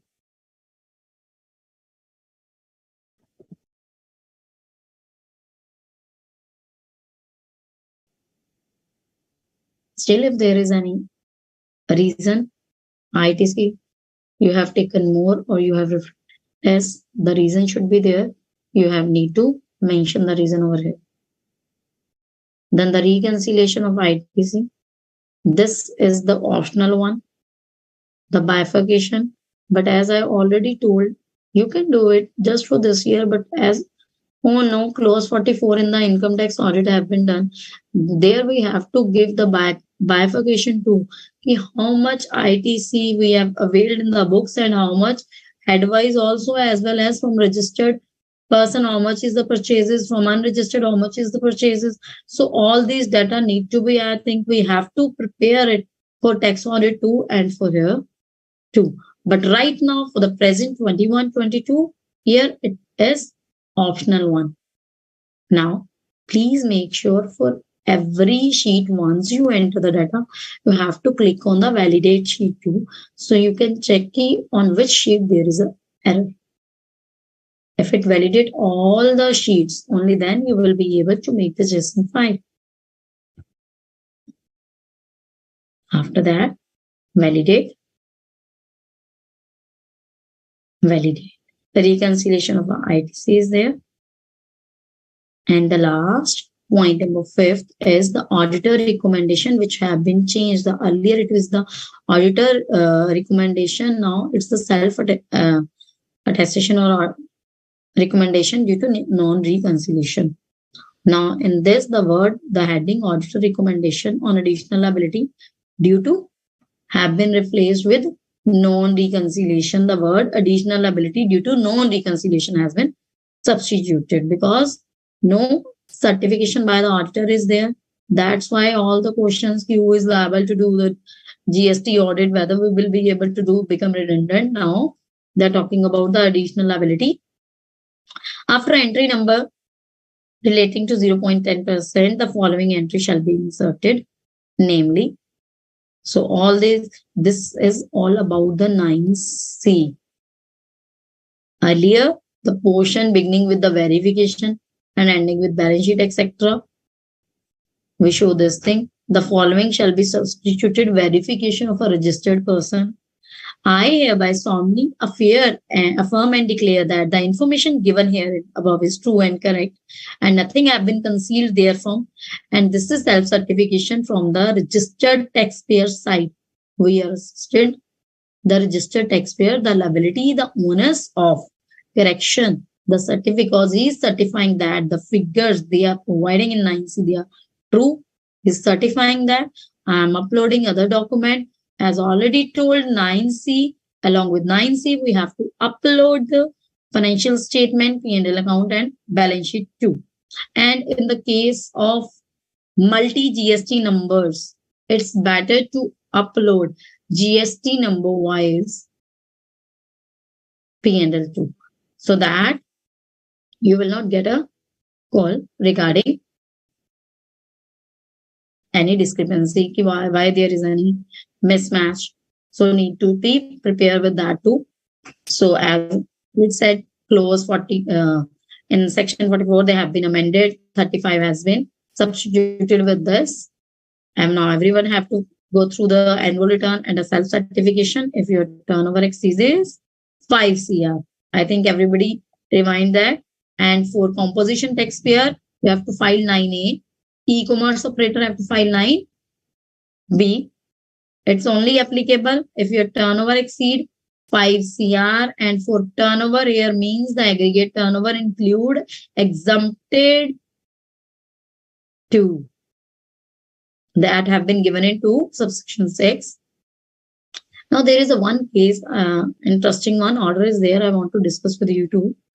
If suppose while filing GSTR 1 wrongly, what blunder I must say you have committed, the exempted and taxable turnover have been reflected in the taxable one. The entire exempted turnover is wrongly mentioned in the taxable one at the time of filing GSTR 1. While filing GSTR 9, they didn't ratify it. So another error on their part. Even while doing 9C, then also they didn't rectify this. Then what happened? As you know, 9 and 9C cannot be rectified. So the only way for them is, because right now the officer, they will be, because you have reflected in the taxable one, they will charge tax on it. So the only way out is the writ petition. That's it. Already discussed the 5 parts, shown that. Now the difference between legal name and trade name, if any, also know. And this is auto-filled from the GST portal. The name, legal name, the trade name you have reflected over there. So if there is any, rectification required in the legal name or trade name, then you have to amend the GST certificate, and that too only if you see the exact whether there is a difference in that. Check the certificate of incorporation for that. Suppose you haven't mentioned the private limited with this word, haven't used. E-invoicing already tell in the e-invoicing notification the word is in a year, but here year has been substituted there any year, but for 99C it's nothing regarding any year. If your turnover is in any year exceed 2 CR or 5 CR, you have to file 9 or 9C. It's for a particular year, we have to look into the aggregate turnover.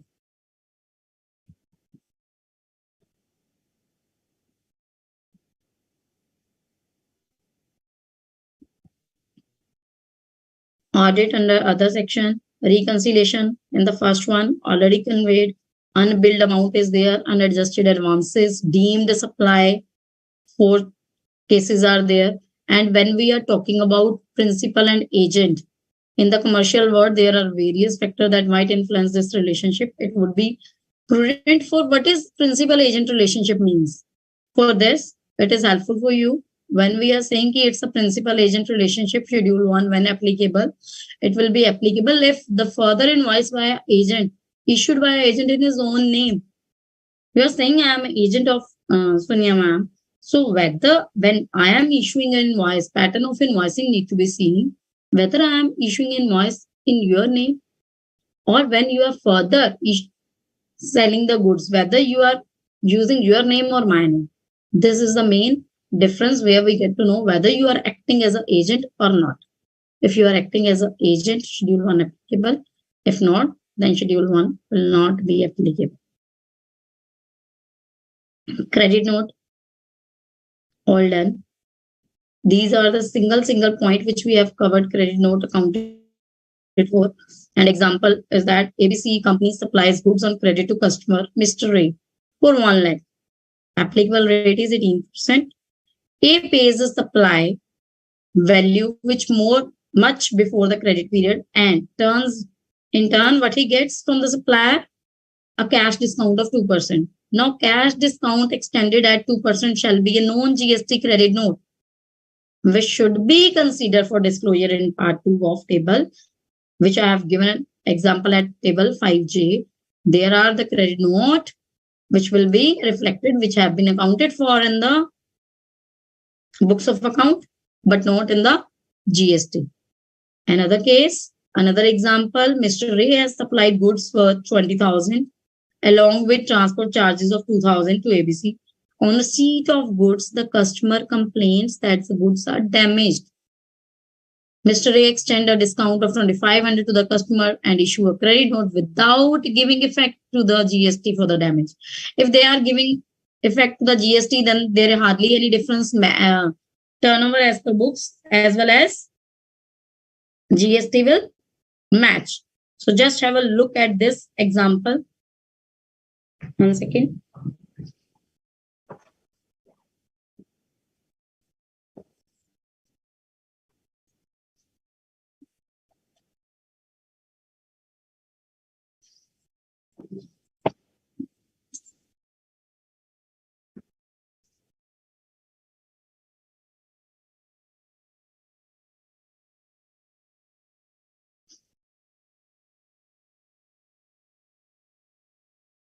As we are talking about adjustment in turnover due to foreign exchange fluctuation, there may be an example of a foreign exchange fluctuation. Suppose PQR Limited has exported goods to a company located in USA.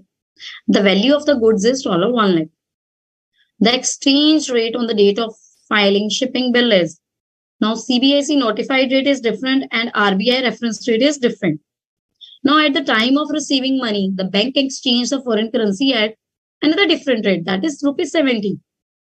Now for GST purpose and for the income tax purpose, the revenue, although everything is same, but just the rate due to the fluctuations in the rate, or I can say the consideration of the rate as per GST and income tax is different.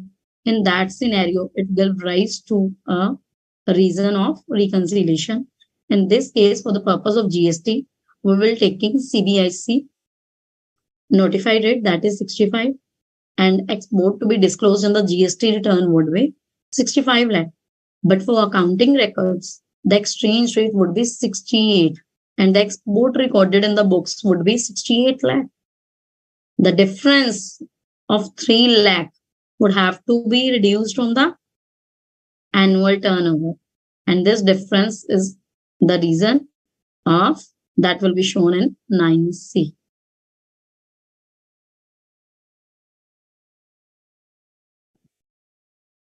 After that, there 9 automatically, if there is any unreconciled amount, it will be reflected here. There can be a 2 scenario. First one, your annual turnover after adjustment is higher than the turnover as declared in the annual return, or your return after adjustment is lower than the turnover as declared in the 9. So if in the first scenario, if your turnover emerged to be more, then you need to pay the taxes, and that through DRC 03. And in the vice versa case, suppose your turnover after adjustment came to 6 crore and 10 lakh, but you have paid GST. There are 2 reasons.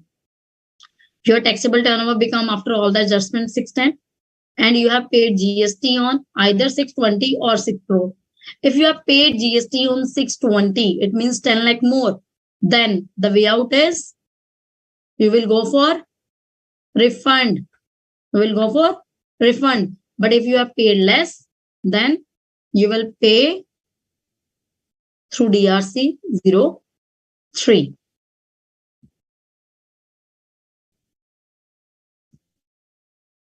So reconciliation of a turnover declared in audited statement, we do that with that. So just an overview, there are total 5 parts in 9C, And total column, if we are talking about, that's 18. First to fourth in the part 1, that is a basic knowledge. Here we GST number is there, trade name is there, your After that, there is a reconciliation of a turnover. Then reconciliation of a taxes paid, reconciliation of an input, and then additional liability due to this. All these have been summarized for you. Table number 5 is the RICO, where we have done starting from we have took the turnover as per financial statement. And please keep in mind, while taking the turnover as per audited financial statement, in case of a multi GST numbers, GST number wise turnover need to be taken, because in the financial they have merged it out for all the GST number, they have taken the together, but while making 9C, we have to make it GST number wise, GST wise, and not entity wise. After that, if there is any difference in the turnover, that will be reflected in table 6. Table 7 is for taxable turnover after adjustment of your exempted nil and non-supply. Reason for reconciliation, 9, 10, and 11. 9 is for ITC, RICO. If there is any liability in the rate, variation rate table, you will show over here. Reconciliation, 11. And then from 12 to 16, we will be covering the ITC part only. And 14 and 15 are optional one right now. You need not to give a head-wise, expenses-wise ITC amount. It is the optional one right now. And at the end, there is if any other additional ability you need to give. So already done with that. Now, you might have, if you doubt your power, if we are not able to do this, believe me, your power your doubts. So don't power your doubts. If you are having any doubt, anything to be done, so let's walk through the GST portal to how we are going to do that. Shall I straight away share the portal too for your convenience?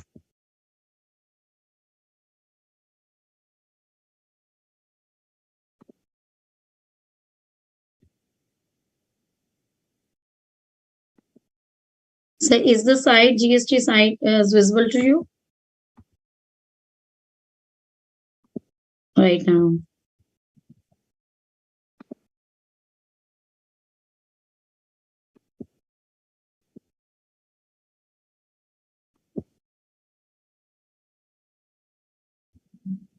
It's visible now?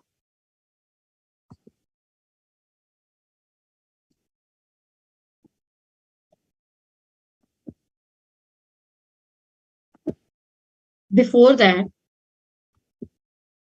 if you want to use the offline utility, just go into the offline utility. 9 and 9C, both are there. And in the 9C, when you download it, you will get a zip folder. Open that zip folder. In the zip folder, there is a Excel utility over there.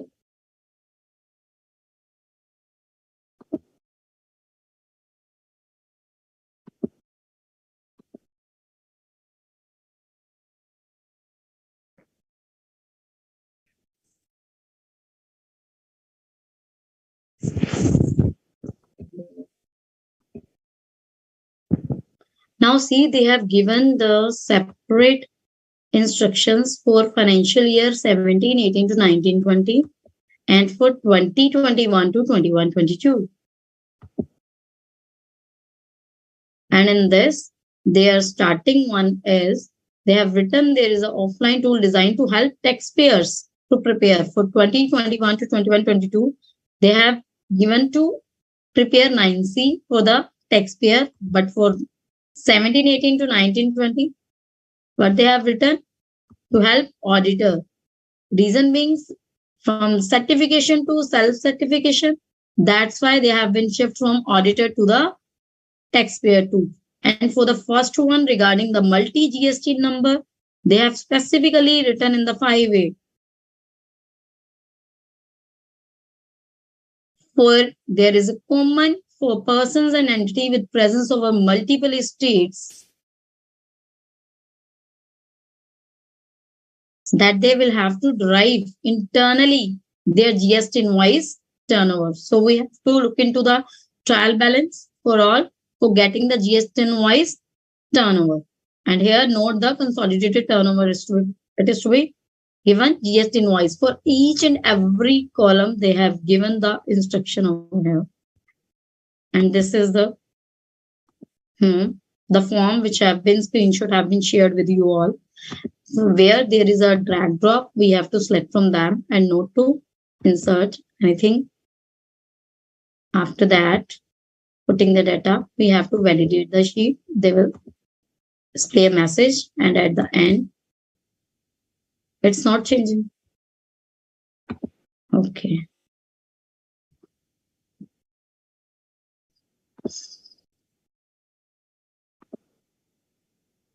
Now say is visible and changing to done.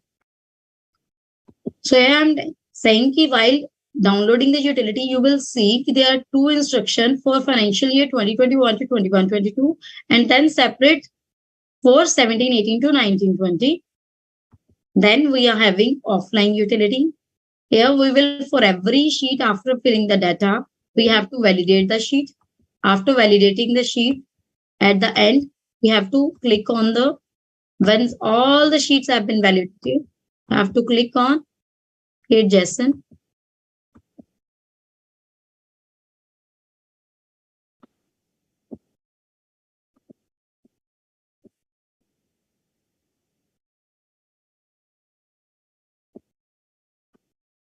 This is the last. After validating all, come to the home.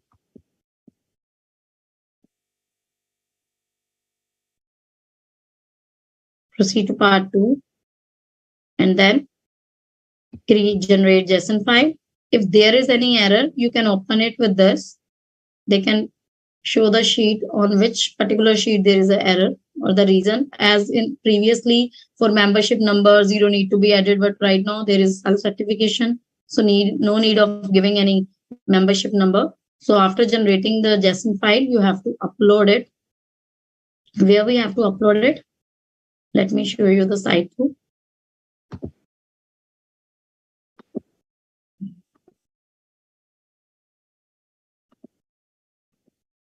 So is this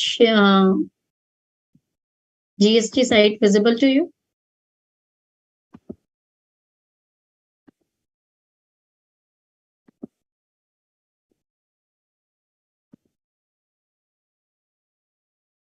I think now visible.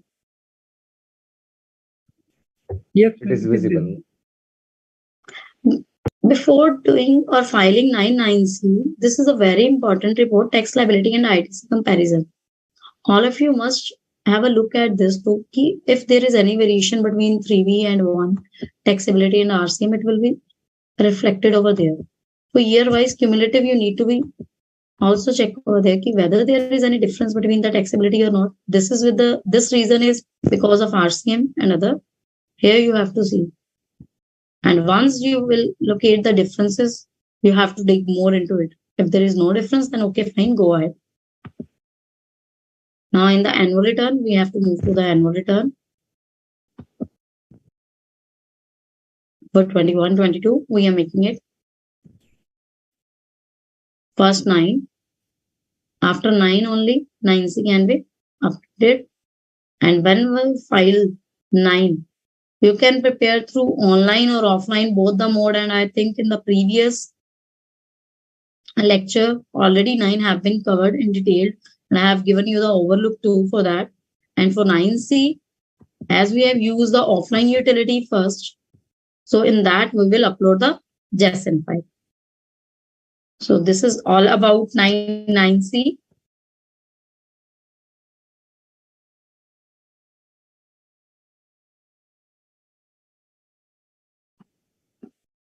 there any question in the chat box right now, or shall I continue?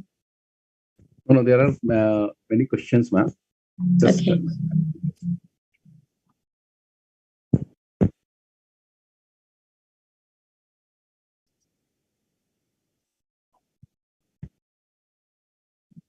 I'm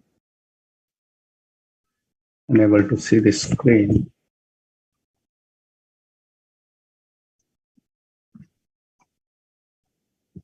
Yes, it is. First of all, ma'am, thank you very much. It was an exceptional deliberation, I must say. The topic was 9C, but the way you have started, right from the GSTR 9 itself, see, the moment I saw this overview of GSTR 9C and I found that 29th session was taken on GSTR 9, 9 and 9C goes parallelly. We understand that. And it was very beautifully covered by you.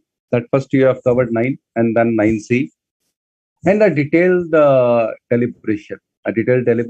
So many questions you have already addressed, but still students have many queries. Some are relevant to 9C and some extra questions are there. If time permits, we will take that. We will try to take that one as well. Because there may be a case of many students, they are, connecting today only. So for 9C, they must have a grip on the 9 too. So overview, that's I have to cover for that only. And the first and foremost question as a chartered accountant, I want to know why certification has been taken back from the chartered accountants. So, to be very frank, as I already told, sometimes all this trauma come not to destroy you, but to, clear your path too. So please be positive. Have a positive vibe for this too. I think if I have been taken back, and very soon they will come back too. Reason being, at the time when we are making initially in 17, 18, 18, 19, going through the GSTR 99C, what mistake we have done on our part, we, get the payment done through GSTR 9 only. So government is in the impression that they are in a dilemma. Every tax payment has been made by the assessee and there is no efforts on the part of the professional to get the payment date. So that's why I suggest everyone or guide everyone to, if there is any differences, let it be passed through 9C so that they can recognize the importance of 9C and attestation. Very true and very nice. Now, the first question I would like to take from Aditya Gurgaon, Dhiraj Gurgaon, is that he wants to know whether we are taking ITC credit from GSTR 2B. Whereas in GSTR 9, whatever figure comes from GSTR 2A. So what is the relevance of this 2A now? So basically from 21, 22 we are doing, and we all know it's only in the Jan month that 2B came into the picture and government notified, but previously it's only the 2A. In the next, I don't think so, onward you will be able to see 2A, it's only the 2B that will be there. But for this particular 21, 22, the figures will be taken from the 2A. Because for 9 months, there is 2B is not in the place at that time. Very true. Now the next question is, I would like to have the enlightenment on the turnover, and especially the focus I need on. There are three things so far. If we say exempted, that is nil rated, non-GST, and exempted from GST. What is the difference in between these three, and which turnover will be taken up for the turnover of GSTR 9C?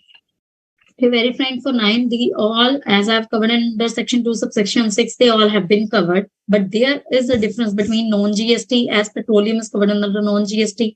Exempted means they are liable to GST, but they are exempted through some notification. But for aggregate turnover, they all will be considered. They all will be considered. Yes.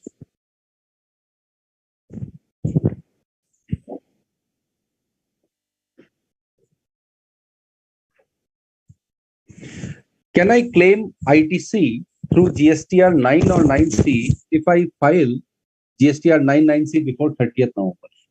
This is the same thing which I have cited 2 or 3 in my PPT too. Why I said this, because while going for one case, I've come to face another person who is there in the department, but he is lying. In 3B, all 3B have been filed nil. Reason, in order to save the just crunch of small money of late fee, what they used to do while filing the late fee, just to avoid it, they used to file nil 3B. And while filing GSTR 9, they want to claim all the ITC by putting it in the GSTR 9. Tell me, there is no mechanism in the whole law. The ITC can't be claimed through GSTR 9. ITC GSTR 9 is auto-populated only from the GSTR 3B. So it is only the 3B from where you are getting the ITC and not the 9.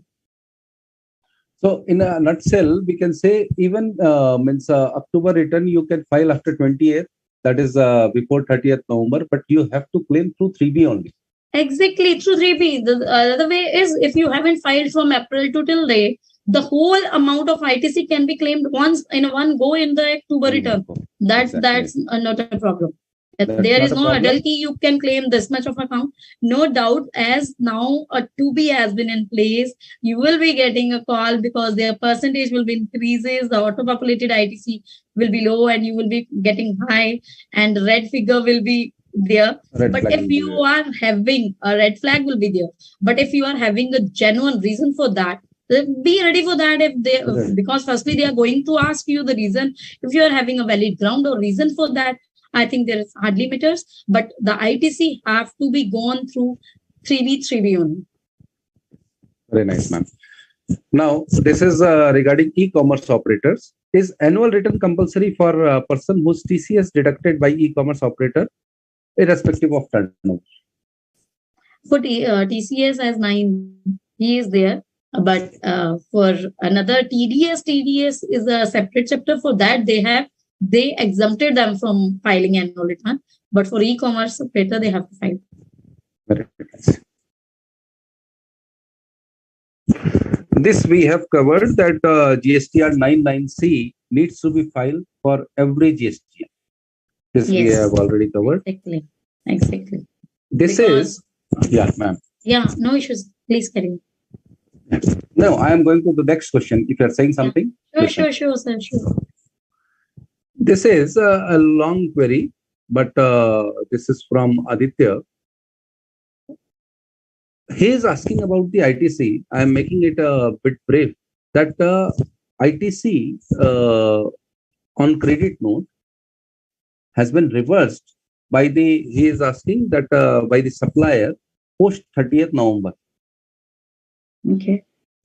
Can he claim that ITC? But the supplier is giving the credit note and reversing it post 30th November. Post 30th November means to say he had done it in the October return and before 30th November, or post 30th. If it is post 30th, it means the time period for that have been already gone. So other person can't reverse it. That can't pay it. The another way out I can suggest for that is what another person is doing. Let's suppose for purchase return, instead of doing this thing, they are issuing an invoice. That is also a wrong thing and a part of reconciliation too. But once in the next year when they fall, they issue an invoice once the time period of till November is gone. So this thing they are doing. Practically they are doing all these things. Practically this is whenever they are making a purchase return, instead of using debit credit note and sale return to, they are issuing a tax invoice. I think the query is, ma'am, that his supplier has reversed it.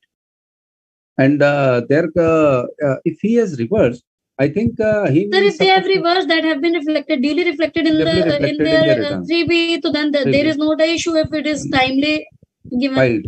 Then there will not be any doubt in that. And if it is not timely filed, then you can very well means the recipient can take the credit.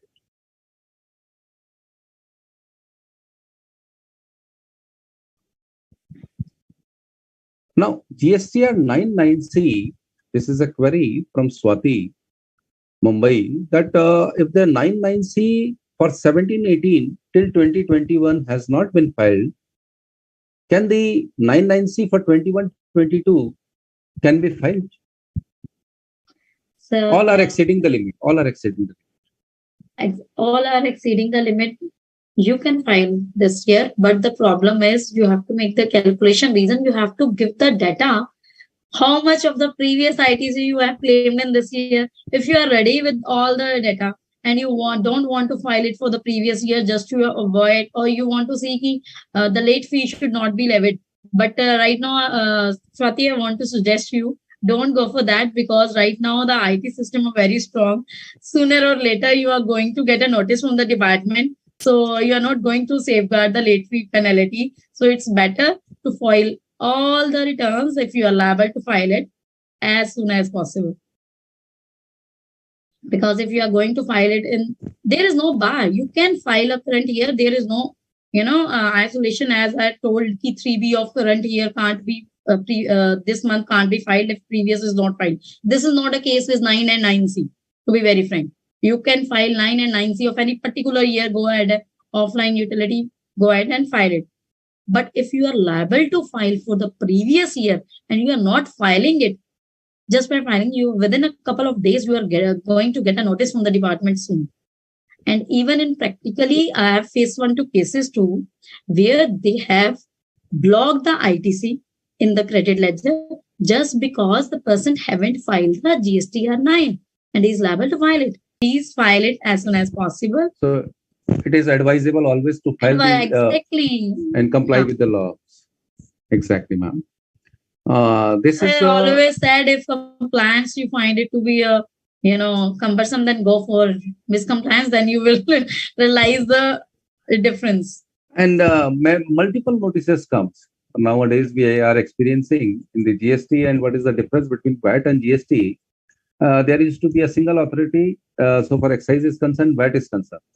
But nowadays, even for the same thing, state is issuing, then the central is issuing. In the central itself, there are multiple departments. They are issuing the separate notices. Exactly. So in the VAT regime, the thing is, the most of the work is, I can say 70 to 80 is clerical one and on the manual one. Right now, the everything is online. So one data on a certain, just on a click, they are, if there are a number of, notices also which I have faced. Let's suppose you haven't filed your 3B or 1. The people, what usually they do, they used to file GSTR 1 because the other person get the credit, but they don't file GSTR 3B to, to safeguard the tax liability and, to make it later linger on it to the another month. Now what, see, they will be getting a notice from the department. Your tax liability is this, has been commuted as per GSTR 1, but in 3B, you haven't filed it. There, you will get notice from the state level to, from center, different method. And through your customer, they have given a command to, I think. So inbuilt command is there, you will be going to get a message. Even if you not files a return to after 2 months for defaulter under section 46, it's auto-generated messages that you will be going to. Auto-generated message, in my one of clients' cases, they have cancelled their registration, suspended their registration. Exactly. After 6 months, they are going to cancel it. After 2 months, e-way is going to be blocked. And one important thing I missed right now, I share too. What I suggest everybody, as you are in your articleship undergoing your training too, do visit a e-way portal site. What we used to do, whenever invoices are there, 3B books is a separate thing, but everything, every goods is to be moved through the e-way portal. So try to get the generate the report from the e-way portal for the outward from morning 8 to 12 till 12. The monthly report is available on the e-way portal. After 12, it's not generated for 5 days. You have to generate it, but in the morning 8 to 12, if you generate it for a monthly, for all the outward supplies, they generate a single report on a single click. Then you can check in your industry and whatever mice you are doing an audit, whether all the outward e-ways they have made, they have account for it while filing their return. Because it's not only the tax invoices, but the other two. Delivery challan is there whenever they are moving one goods to another for a job work. and another purpose, they are moving a goods. So for e-way also checking need to be done. Very informative information, ma'am. It's a bit different, but I would like to take this. Previous year B2C sale declared in September 2022 returns. Previous year's outward supply has been declared in September 22 returns. Am I supposed to pay the interest also? So this is the thing regarding the ITC avail or utilization or depend upon the officer too. So as it pertain to the March or Feb, whatever month, from that time period till September, every day you have to see whether you are having that much balance of taxability in your credit ledger or not. If you are not having a credit ledger balance, then straight away you have to deposit the interest. And if you are having an ample balance in your credit ledger from that day till date, if in any particular month there is a change, then I will not suggest. Otherwise, go and fight for it. It's okay, fine. Then this was a question from Rahul Kanpur. So Rahul, if the credit balance is there more than what is your liability of previous year, then no interest is to be paid. But otherwise, you are supposed to pay.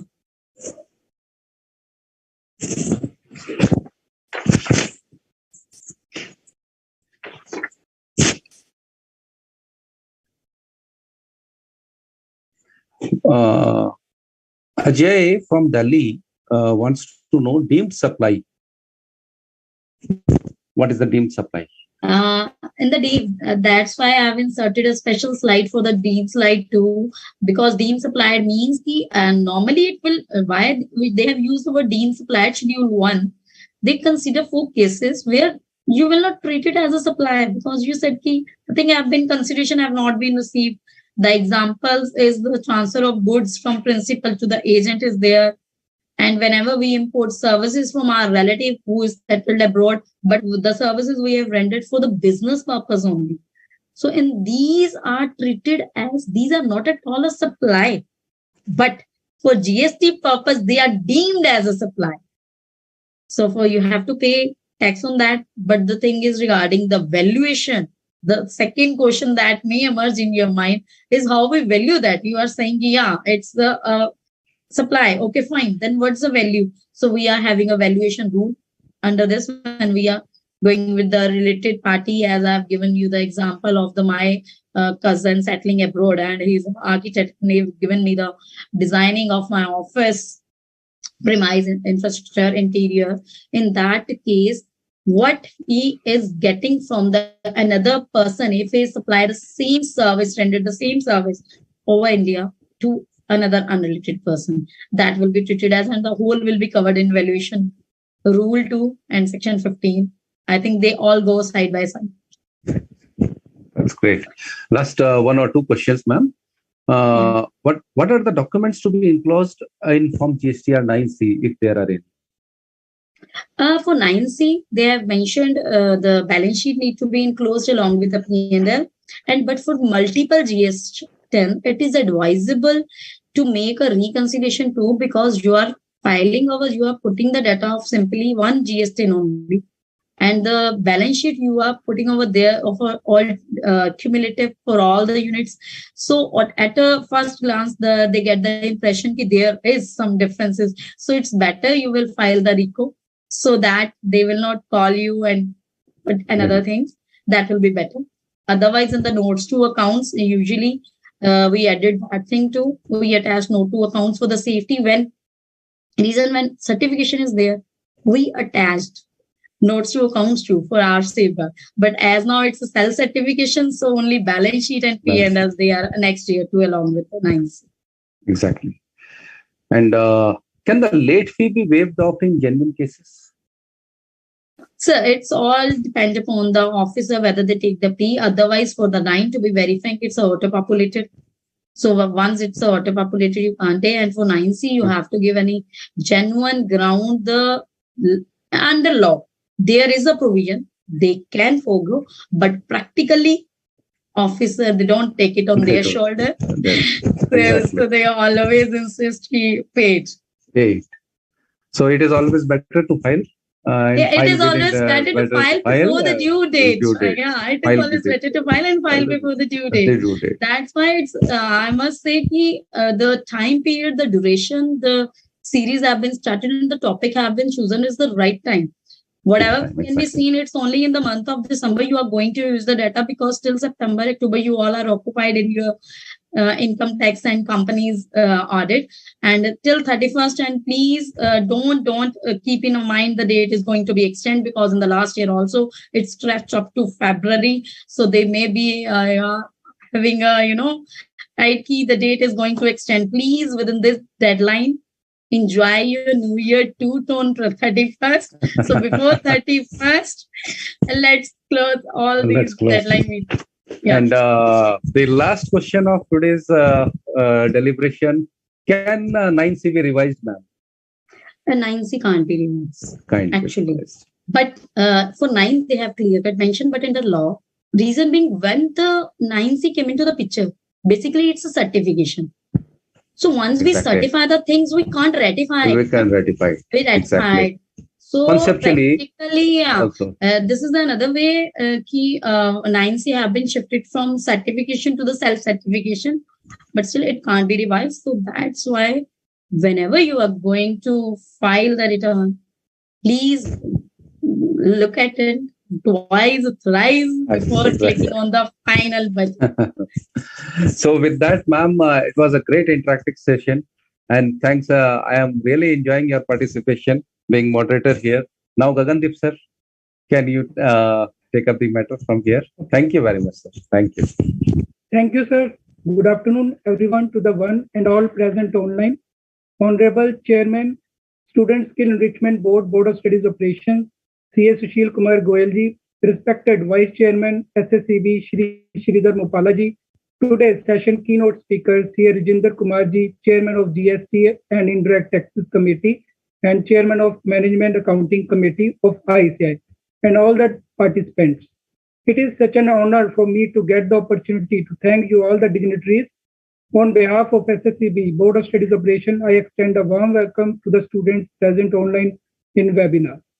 I would like to express my gratitude to our eminent speaker, C.A. Sonia Arora ji, for her presence and contributions to make this webinar a great success, and for giving an excellent coverage to the topic overview of GSTR 9C, and encouraging us with her words and enhancing the knowledge in lucid way presented to the students. I would also like to express my gratitude to our today's session moderator, C.A. Yogesh Agarwal ji, for their presence, contribution, and presenting questions in a very interesting and knowledgeable way. I must thank the organizing team, Ms. Vidhi Gupta ji, volunteers for working hard for the every weekend to make this series of webinars successful day by day. I congratulate all the participants for their active participation. Thank you, everyone, once again for making it a great success. Thank you. Thank you, sir. Thank you very much.